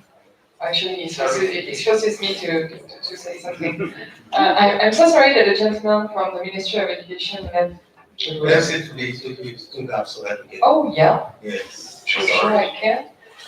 Maybe Alcina would like to add something after, I don't know. But about the, well, actually, to me, he said something quite, let's say, how can I say it's quite strong, let's say, in a diplomatic way. When he said that when we are digging or excavating or studying a rock outside, we are desecrating it. Yeah, well, somehow just removing the sacredness of the place and somehow not dealing with the spiritual realm and dimension of the place we are studying. That is absolutely, this is absolutely not true, actually, or untrue or false, or say it however you want to say it. We are completely aware of the spirituality of that place used to be, and also the spirituality of that place for the people, for the local communities that we are engaged with, that we are in communication with. But this is something aside from the professional field that we are dealing with as archaeologists. Two different aspects of the sense of these sites and of our engagement. Let's say this way. This is more than a professional work. This is also personal engagement. And just to give you an idea, I don't even know if Ancilla, you know it or not. Maybe this one maybe knows, but you, I don't know. Just before studying the excavations, last November, actually I'm in close contact with two communities in the Mountain Park, National Park. So I went to one of the community, and I went to see the chief spiritual leader of one of the communities, and said to him, well, we're gonna make excavations on that site. I know that site is of spiritual importance for you, so what can we do? Do we make offense, or if you think we're gonna make some offenses by digging or by studying or what can we do? And he told me that I had personally, as one of the leaders of the program, I had some things to do and to say before doing anything in the shelter. What I did the very first day. So I don't know if you guys remember, but on the very first day, I went myself all alone up a few stairs, and I spent like 2 or 3 minutes in the cave doing and saying what he told me that I had to do and what I had to say. And everything went perfectly right, and I just did the same 3 weeks ago when I came back for the second mission. So yeah, just to to finish that kind of controversy that the gentleman was trying to raise, actually this is nothing to do with the way we conduct our research and we behave more generally in the science we study. Thank you very much. Is it on a related matter or I wanted to comment on what Fabrice has been saying? It's another matter. Sorry? It's another issue. Another It's issue. another issue. It's another issue. All right, just before you come in then, perhaps it's a pity that Dr. Makanda had to leave, but anyone who is doing archaeology in Zimbabwe today goes through these various processes. We consult with local leaderships, we go through ritual processes and so on and so on before you carry out any excavations and things like that. And in our various programs, we are teaching courses on managing intangible heritage, which includes consideration of the spirituality of archaeological sites and so on and so on. Which is why perhaps gatherings of this sort, unfortunately, yet to leave, but gatherings of this sort would then end up creating that sort of awareness between us as to how we're doing business. Sorry, Lauren. Oh, all right. I feel like I have to comment because she pushed me. But I think this is very important that he expressed that because it shows one of the critical things that underpin this symposium, that we are not talking to people. We are not talking to people who are not engaged in archaeology. We as archaeologists, we know what we do, we know how we respect traditions, we actually, like Prof is saying, we teach, we have a course from undergraduate to postgraduate on intangible heritage. So everywhere, all our institutions that teach archaeology, they teach intangible heritage. But the fact is, people don't know that we do that. And what it shows is that we need to speak to other people and to inform them. So I think this is a very critical thing, and it's a challenge to us as archaeologists to express what we do to the public, to take it to the public domain. I think that is what I can add. Thank you very much, Dr. Lama, for re-emphasizing that point. Any other contributions in this direction or in a different direction, preferably in a different direction?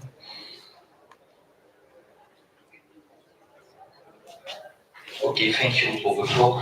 I just wanted to make a comment about the strategy. One of the speakers was mentioning there was a master plan for the conservation of resources, and we were all emphasizing about the potentiality of tourism. But I would say between the actual state of the work, that is to say, excavations, awareness, and tourism, there is a missing link, a big missing link, which is, first of all, more ways dedicated focus on data, digitalization of data, but also mainly, I would say, a roadmap to know what we are doing, what all we are doing. I say we because it's like that. Okay, I'm appropriating somehow this heritage. Because without a roadmap, why a roadmap, for instance? Because you have, for instance, in Zimbabwe, we have 10,000 sites, maybe more, maybe 20, maybe 30,000. We have to know what we are doing with those sites, because for some, we have to close them. For some others, we have to open half. For some others, to open completely with the involvement of communities and how. And beyond the roadmap, maybe we have also with a roadmap to choose one or two test sites with the communities to see how to involve and how to involve the communities by being guides or whatever. So I just wanted to say we have a lot. We started to make a lot of job, but we have even more job to do to have a proper strategy, and after a proper implementation of the strategy with a roadmap and also experimentation with communities to see, because we are all saying we need to involve communities, but how and on which side. Okay, sorry. Well, thank you very much for that contribution, that we want to think strategically and create or develop roadmaps. Luis? Thank you.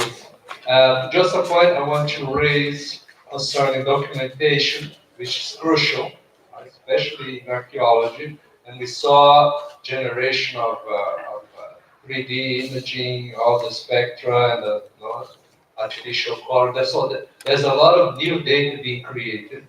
And when we do that, it's important to plan on how this data is going to be kept.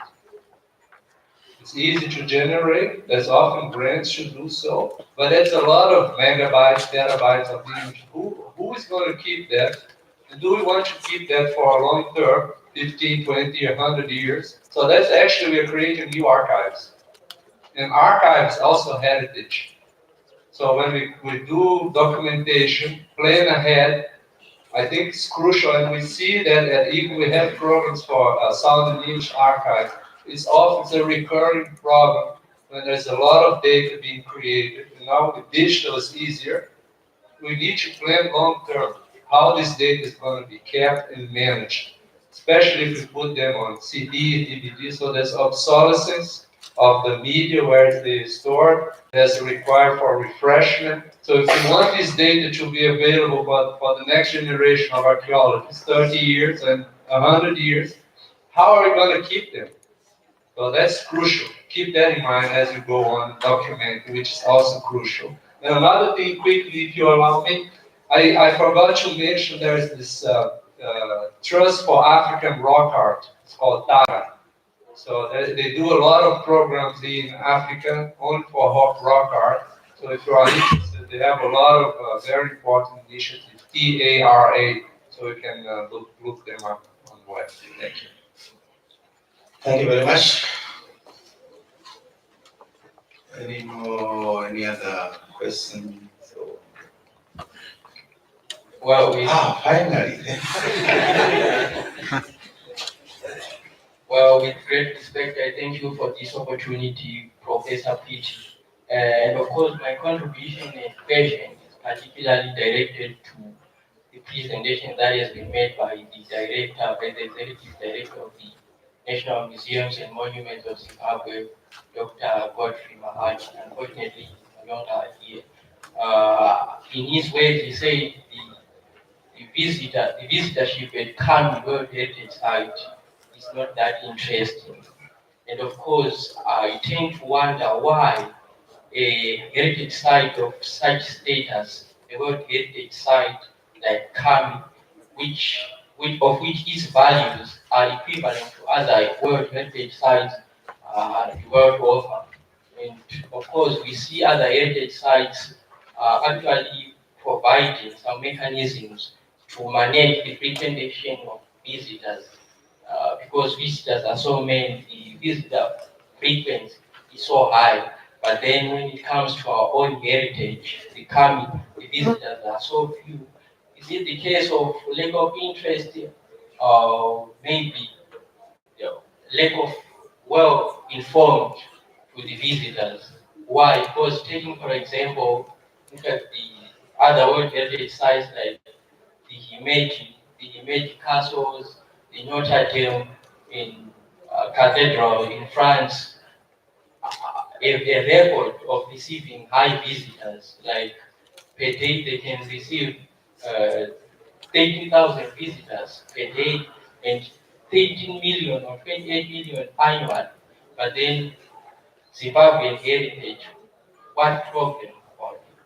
And of course, you come to, that is why maybe Dr. Manyanga in his presentation is actually pointed that there is need to nurture critical thinkers who could actually manipulate, propel, and address the issues that are actually affecting or that are actually letting down the people to lack the passion towards their own heritage.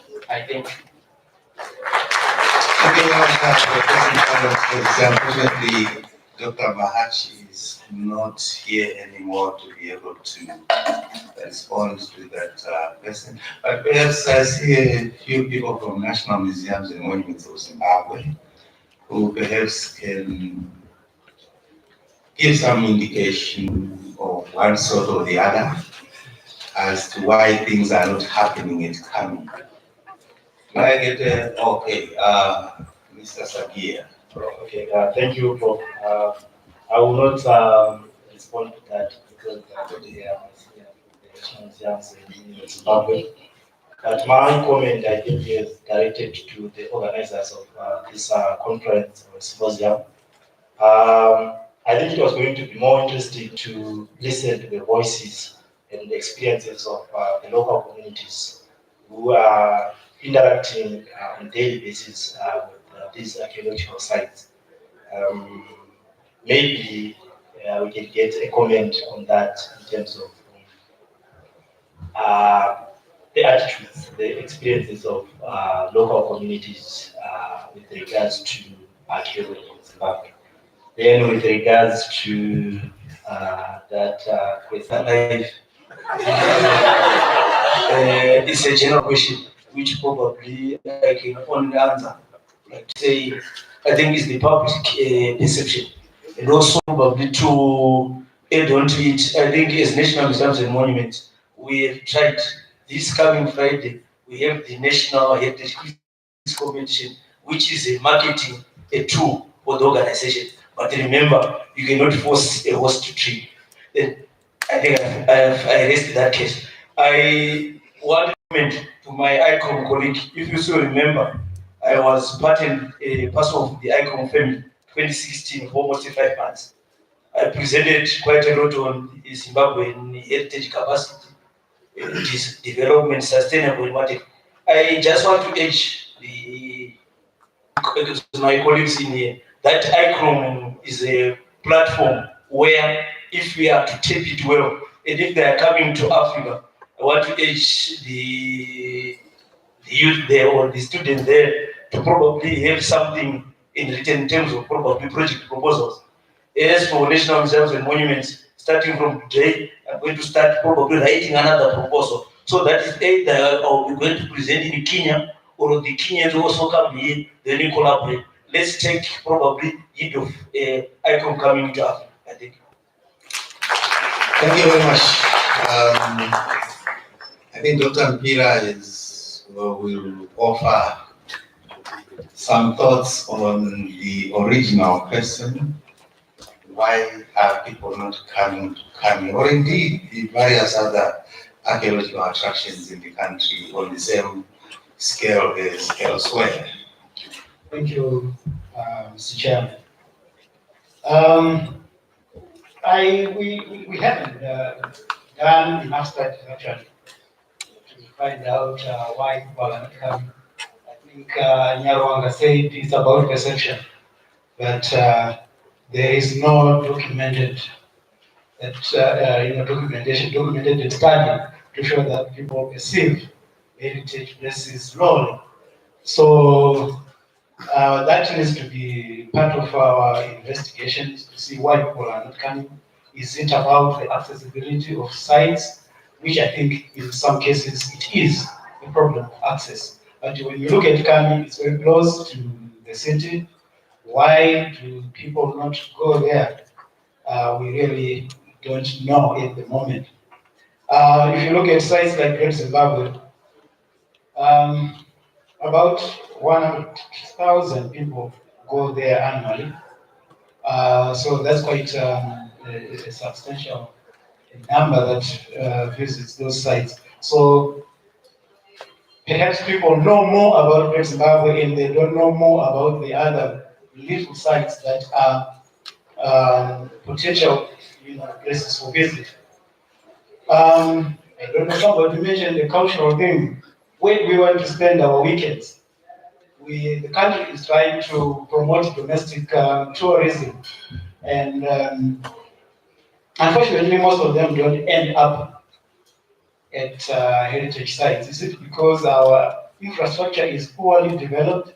I think that will be something that will emerge from, well-structured studies. What kind of infrastructure do people want at sites? If you are taking children,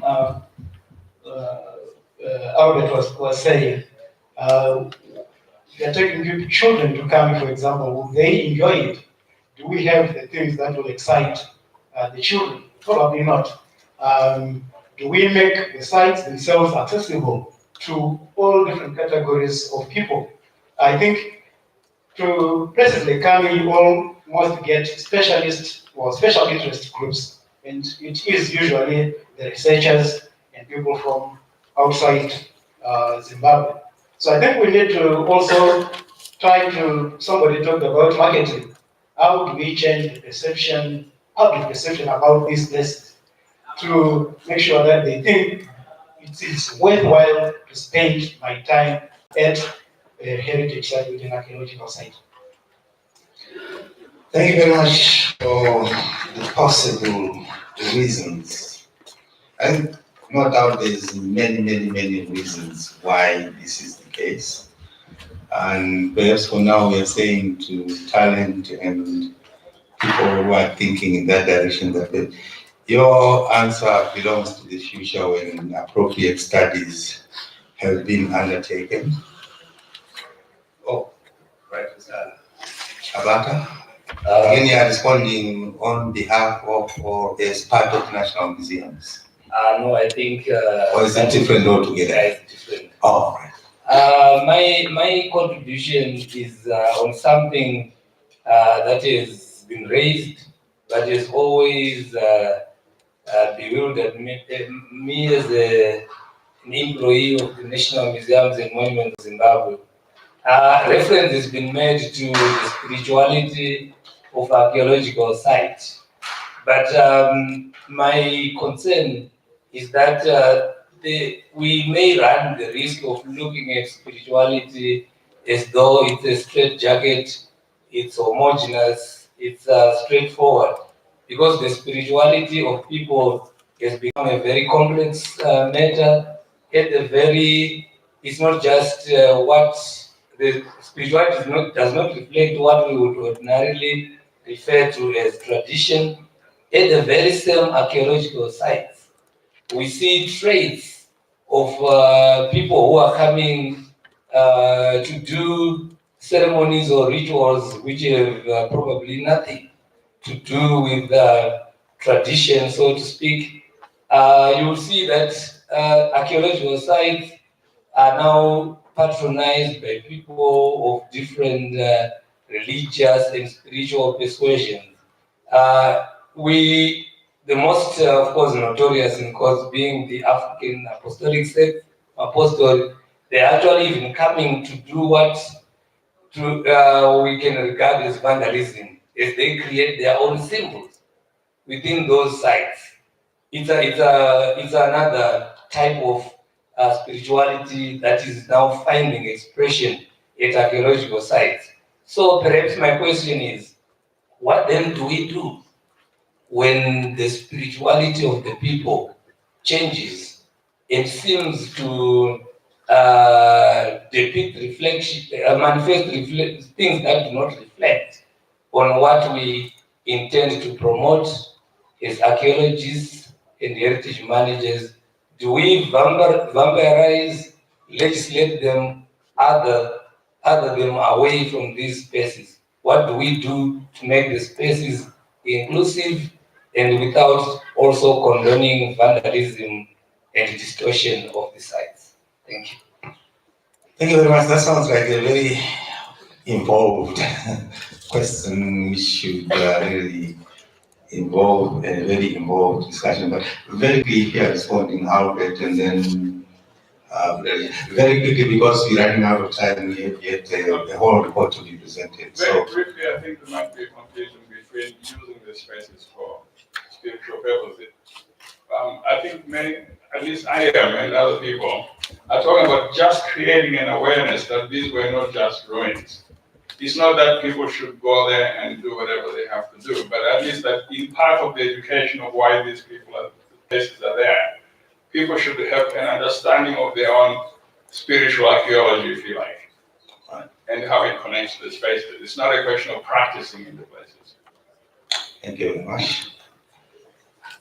Brigadier, Dr. General, very quickly, please. Well, thank you very much indeed, Prof. I really wouldn't want to take much of your time, but I think to also express the views which some people seem to have got. Unfortunately, Dr. Makamba is not in. I think the concept of confrontation can really be used as a tool of division. I only hope that at least either him or some of his colleagues could have been here to listen to the last presentation on the aspect of bridging.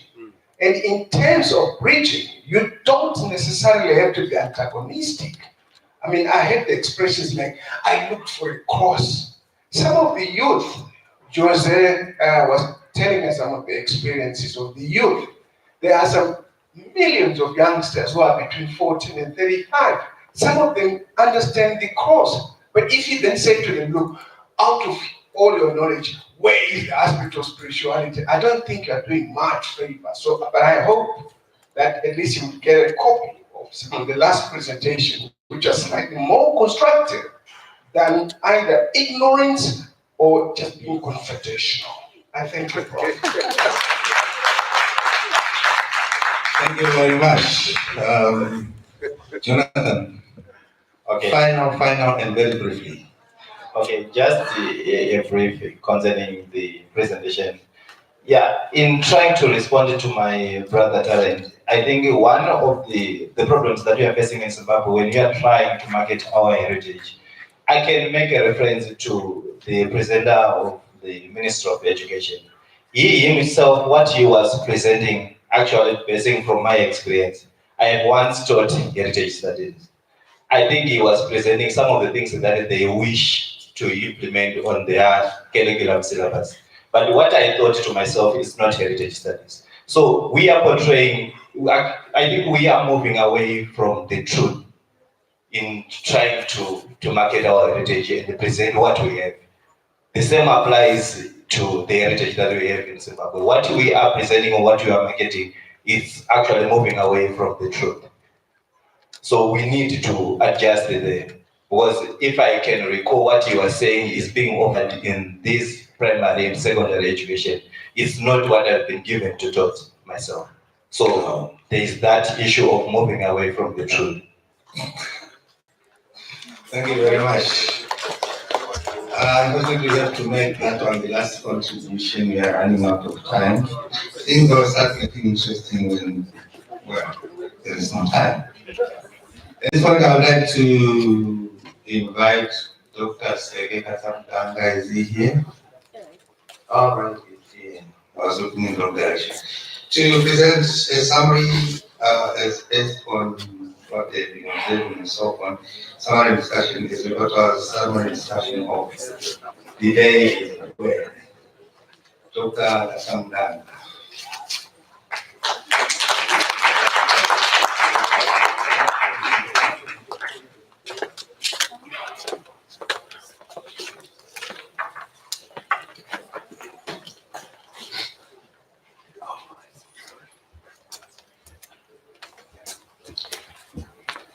Thank you very much, Prof. Professor Kwiti, and good afternoon to the audience.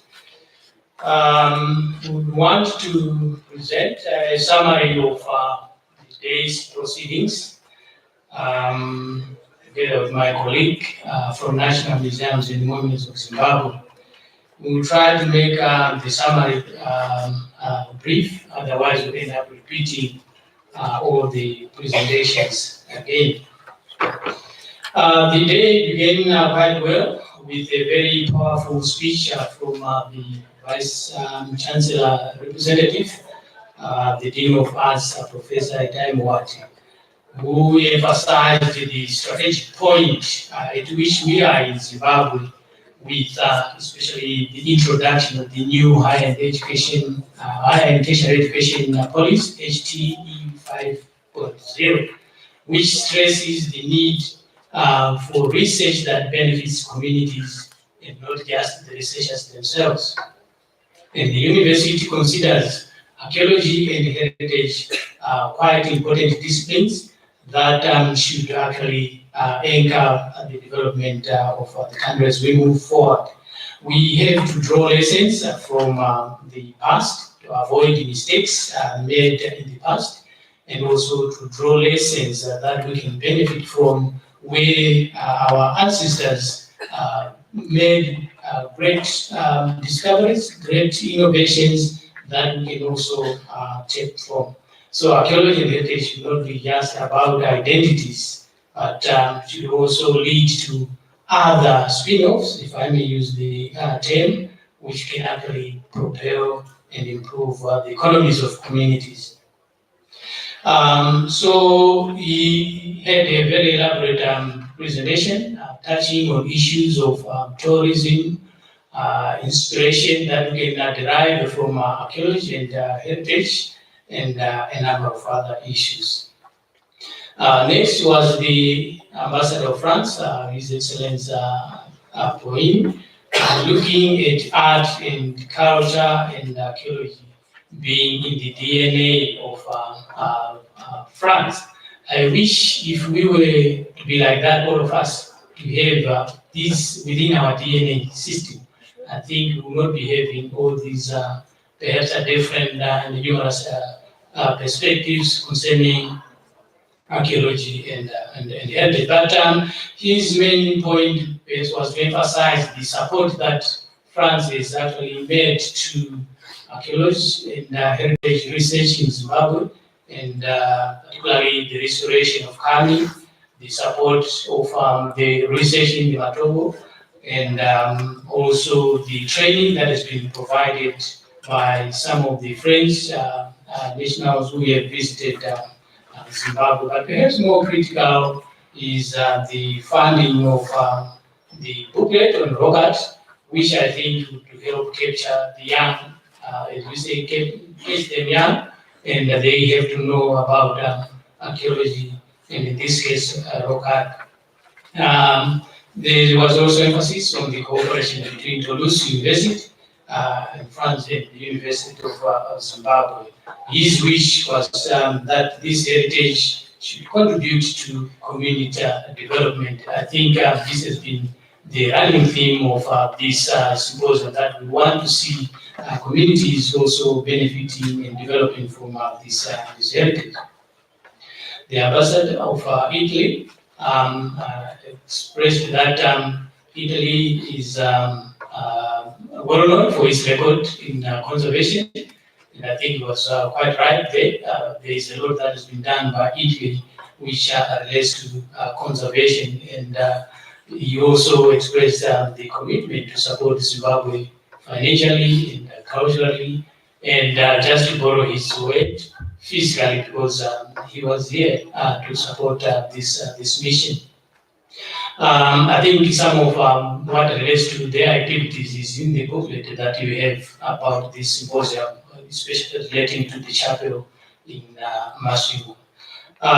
They have also funded Jose Luis, who is here to, who has spoken about the ECOM program. From the Spanish chambers, the importance of World Heritage is quite critical, and their involvement there as a member of the World Heritage Committee is quite significant. But what I like is perhaps the emphasis on the Antagoga system, which I think as Zimbabwe we may need to actually look at very closely. Just for your information, a few years ago, we were trying to propose for the construction of a museum here at the University of Zimbabwe, which would relate the knowledge generation from this institution in the other activities that the institution has been engaged with. So maybe this is a very important aspect, which should also relate to issues of development and linking education, tourism, employment, city management, social inclusion, and promotion of well-being of communities. Then follows the executive director of National Museums and Monuments of Zimbabwe. Of course, he emphasized that Zimbabwe started well by naming the country after an archaeological site, which would really show the significance of archaeology to this country.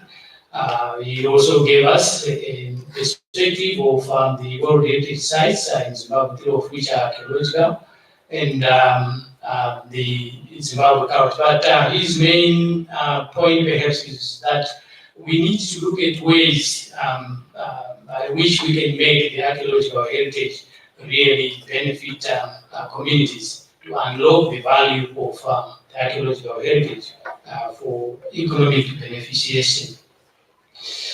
UNESCO Rosa, Mr. Damir Jakovic, looked at the regional perspective to the issue of the symposium and to cultural heritage more in general.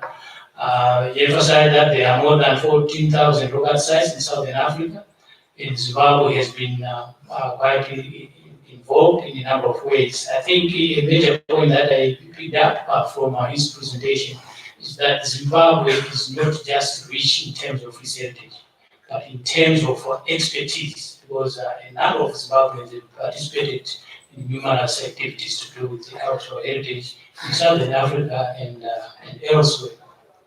But he also gave us a little bit of statistics on the contribution of heritage to GDP, which also translates to jobs and other benefits.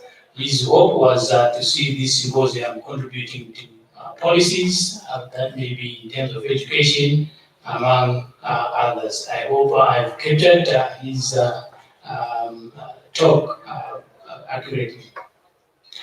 Then in terms of the formal presentations, Dr. Mpira provided a survey, if I may say, presentation of the archaeological resources in Zimbabwe and their nature. We got a very good definition of what an archaeological resource would be like. And I also drew supportive legislative frameworks from Section 16 of the Zimbabwe Constitution and what it says about heritage. But he also gave us insights into the importance of archaeological heritage, examples being tourism, its symbolic importance, its role in education, agriculture, mining, and even construction. But we also need to develop an awareness on the threats that are there to the archaeological heritage, resulting from lack of awareness and low appreciation, and also development risks. So perhaps we need to look at ways of actually impacting at a larger scale on what this archaeological heritage should do to communities. Then we had presentations about the Matobo art, archaeological research by Dr. Camille Boudet and Dr. Ansila Namo. I think it's important to emphasize the scientific research that they are doing in the Matobos, in the Matobo World Heritage Cultural Landscape, to connect that with issues of beneficiation, that is giving value to the archaeological results that we get. But perhaps what has not been addressed there, which has come up in the discussion, the spirituality aspects involved. I think it's very critical to actually discuss some of those things, because some of the people whom we are saying are not aware of these issues. It's because we are not saying them out. When we write, we don't talk about these issues. But in our practice, we conduct them. We were shown, of course, the scientific techniques that have been done, image enhancements, distress, use in improving the images, XRIF and many others, chemical analysis. I think our students, some of them have been dealing with these issues. Here is a good example of where this is actually being applied, or has been applied. Dr. Manyanga had a very comprehensive discussion of development issues around archaeology. And I think what I think is still as important is to look at how people have seen what or think about what heritage is. We need a very comprehensive definition of heritage. And those who are supposed to be in charge and perhaps directing policy, if they define heritage in a certain way, it may actually limit what can actually be done in terms of practice and in terms of understanding what archaeological heritage is. But I think the role of universities has been defined in Vision 2030 of this country. And as universities, we are adding value to the archaeological heritage. I think other issues that we touched upon were to do with social development and impact assessment as key components that would actually help us in making sure that the archaeological heritage is contributing to development. Dr. Alejandro Sarmiento presented a very interesting discussion of the Atapuerca system, linking museum, university education, and also city planning. I think the model for the Lagos city as a city of culture, I think is very, very important, which maybe Harare may also want to look at and see what can actually be done along those lines. Or even the education system in the perhaps has to look at how these institutions can all be brought together to facilitate development. The idea of revolution and evolution, I think is very, very critical to cater for changes that happen in cities and other perspectives. But I think it's a very interesting model which should be followed up. And perhaps for the benefit of my students here, the use of social media in communicating these products, these connections, and following trends and developments has been greatly demonstrated in that presentation. I'll give you a chance to finish the discussion. The Ministry of Primary and Secondary Education, now I have some kind of difficulty here, but they presented what they think is in the curriculum of the primary and secondary education, whether it's not what is actually being taught. I think we all need to look at that syllabi and see if we can help in that perspective. The issues to do with the spirituality, they've been addressed in the discussion. And perhaps I can just come in and say, when we were conducting also research in Zimbabwe, we were actually led by leaders in the communities who would do perform some spiritual rituals before we kickstarted research. So I think there's a gap somewhere which may relate to how we communicate and how the other audience receive our communications about the archaeological research that we do. I think I will leave summarizing on Mr. Oscar Mpinkul's discussion to my colleague and talk about Jose Luis Solis' presentation, particularly the program that they have for Africa. Luckily, I just got communication yesterday about this program, but it's quite important for youngsters. So he talked about the PREMA program as a background, collections, management in museums, that was his focus, the Africa 2009 program, focused on build heritage, and now we have the program that focuses on youth and their contribution to and what they can do to change the face of Africa vis-a-vis heritage. So they want to make the heritage of Africa a source of inclusive development and economic benefit. So I think the answers in here and representative of other institutions who actually can go and spread the word. This is a very important opportunity that we have to take. So, Mr. Tabata, I leave you to talk about Mr. Oscar's presentation and Mr. Albert Chimeza's presentation and the discussion.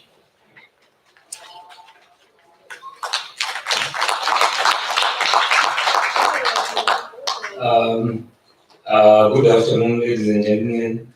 Thank you, Dr. Kazabla. I'll very quickly give a summary of those two presentations. Mr. Oscar Mtimkuru's presentation on the Maluti Drakensberg UNESCO World Heritage Landscape was quite insightful, although his feeling was that he had been preempted by the earlier presenters. I have a very different opinion.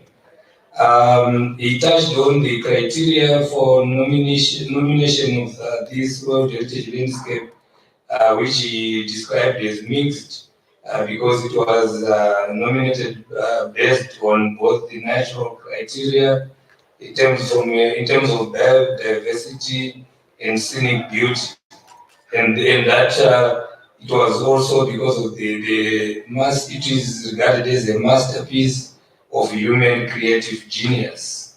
I want to assume that perhaps it is the reason why the Lesotho currents is actually referred to as Maluti. So there was a comprehensive allusion to the fact that archaeology offers inspiration to business. I think this is one such example. And then he also highlighted that there is living heritage associated with this landscape at certain sites. There are traditions and ceremonies conducted there, and that they also work with the local community, the descendants of the same who are partnering with the professionals at this landscape. And he made reference to something I found interesting, that some visitors are actually cleansed before they get into the site. He also highlighted the challenges associated with many versions in terms of interpretation of the rock art in the landscape. But for me, I think it's a testimony of the richness of the knowledge that is being generated. Then, of course, we touched on the access issues, physical and in terms of information that they need to deal with, as well as the fact that the country is coming from a divided history, and there are some challenges in finding common ground. But he made a very important point that there is need for different stakeholders to not only talk about heritage, but to also ensure that they are talking to each other. And then in terms of the legislative framework, he also demonstrated how the World Heritage Convention has been enacted into the local legislation. Then I will move on to Mr. Chimeza's presentation. Of course, Mr. Jimeza is not a new face to me. He has contributed immensely in the conversation around the Mbira and many issues to do with arts and heritage.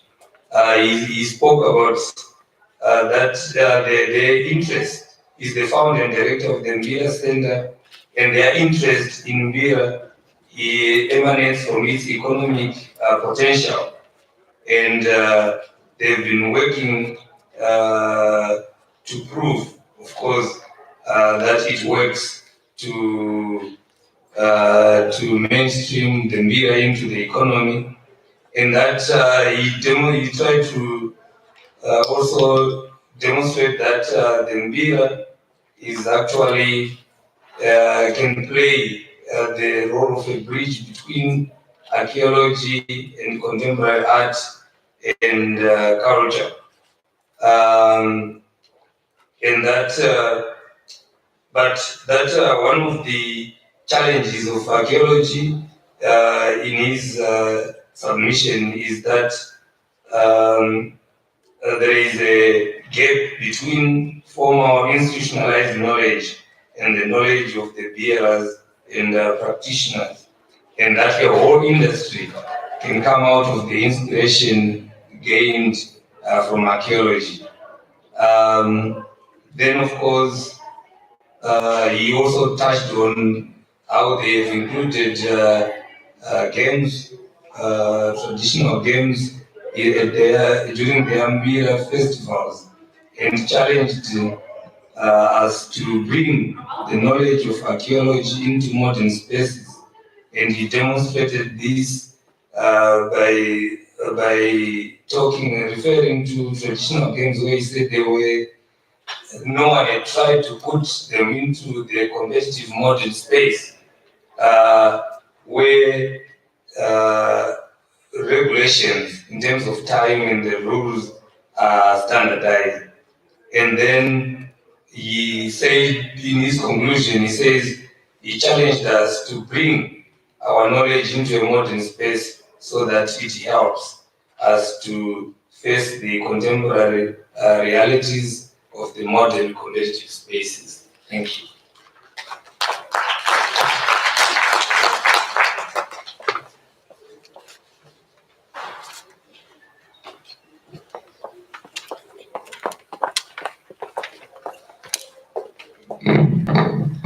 Thank you, Dr. Kazamdanga. Thank you, Mr. Chabata. The theme of our symposium was Archaeology, Innovation and Development. Archaeology's contribution to the attainment of the UN Sustainable Development Goals, AU's Agenda 2063, and Zimbabwe's Vision 2030, as well as our higher tertiary education 5.0. I think you can all agree with me, like I wished in the beginning that we will have a very fruitful and rewarding day. My hope is that we shall together walk the talk and will achieve. Let me now request the chairman of the History Department, Dr. Anissa Diamond, to give us a vote of thanks, which will mark the end of our symposium, and we shall have tea and we depart. Thank you.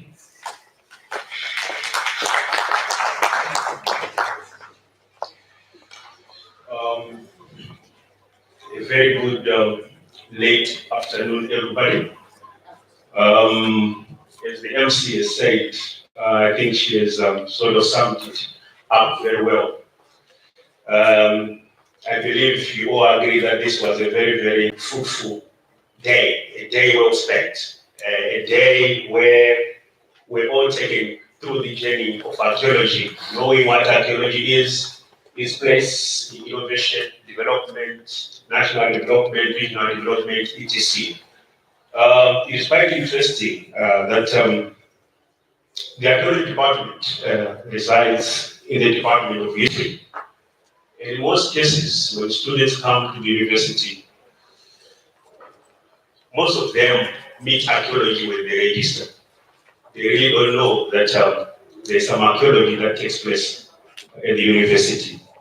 And I believe that this symposium was one of those ways through which we are trying, to bring archaeology to the fore, to make people aware of, what this discipline is all about vis-a-vis issues of development. So my job here is very, very simple. I've been tasked to give a photo stakes to everybody. So I'll start by extending my vote of thanks to, firstly, the French Embassy and its representatives for the proceedings, for providing a number of things. They were responsible for, first, the food and water that nourished our stay here today, the posters, the stationery, as well as many other things. The Italian and Spanish embassy was sponsoring some of the speakers who graced us today, as well as UNESCO Regional Office for sponsoring the speakers as well. And then we had strategic partners throughout the symposium. First and foremost, the University of Zimbabwe, of course, the management for blessing and gracing the occasion and giving opening remarks in the beginning of the symposium in the morning. They are also the custodians of this university. They provided us with the venue, this magnificent theater, as well as the PA system, as well as the technical expertise from colleagues from the computer center who were responsible for recording as well as live streaming this symposium on YouTube. And then, of course, the photographer here present. We should also check the news, the news bulletin at ZBC today at 8 p.m. This function is going to be built on the news. So there were people from ZBC as well who came in, for this occasion. Then the National Museums and Monuments, there are personnel present who were very, very pivotal to the success of this function. I would also like to thank the speakers, the many, many speakers who gave, their various insightful presentations on the themes of this particular symposium. I thank you so much, for sparing your precious time to spend this day with us at the University of Zimbabwe. And then invited guests, many of whom I cannot mention their names, but thank you as well for coming. I would also like to extend my vote of thanks to the UZ community. By this, I mean fellow deans, fellow chairpersons who came to this function, fellow academics from the UZ at large, as well as fellow academics from the Department of History. I would also like to thank the students who populated this spacious venue.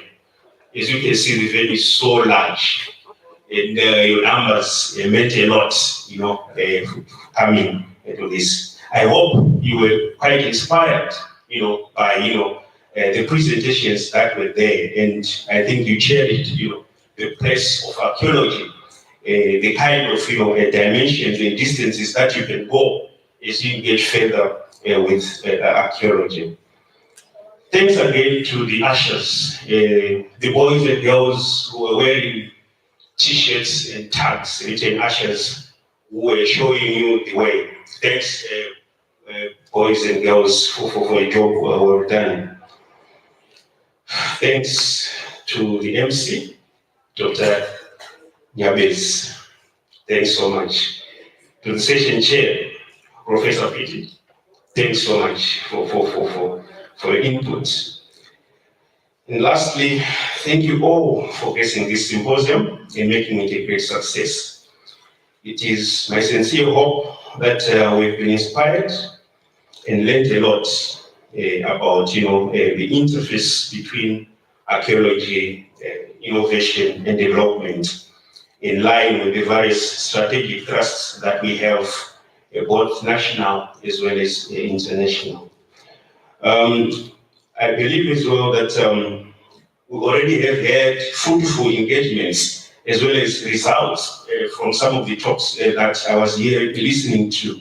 That there are already, some PhD master students who are already, being involved in some of the collaborative works and researches, that are being done, as well as, various occasions of community empowerment that are taking place. Keep up the good work. The History Department cherishes your presence. We are very happy that you came in today in your numbers. And we look forward to more strategic partnerships as well as, training of our main clientele in the department, which is the students that are there. I thank you all.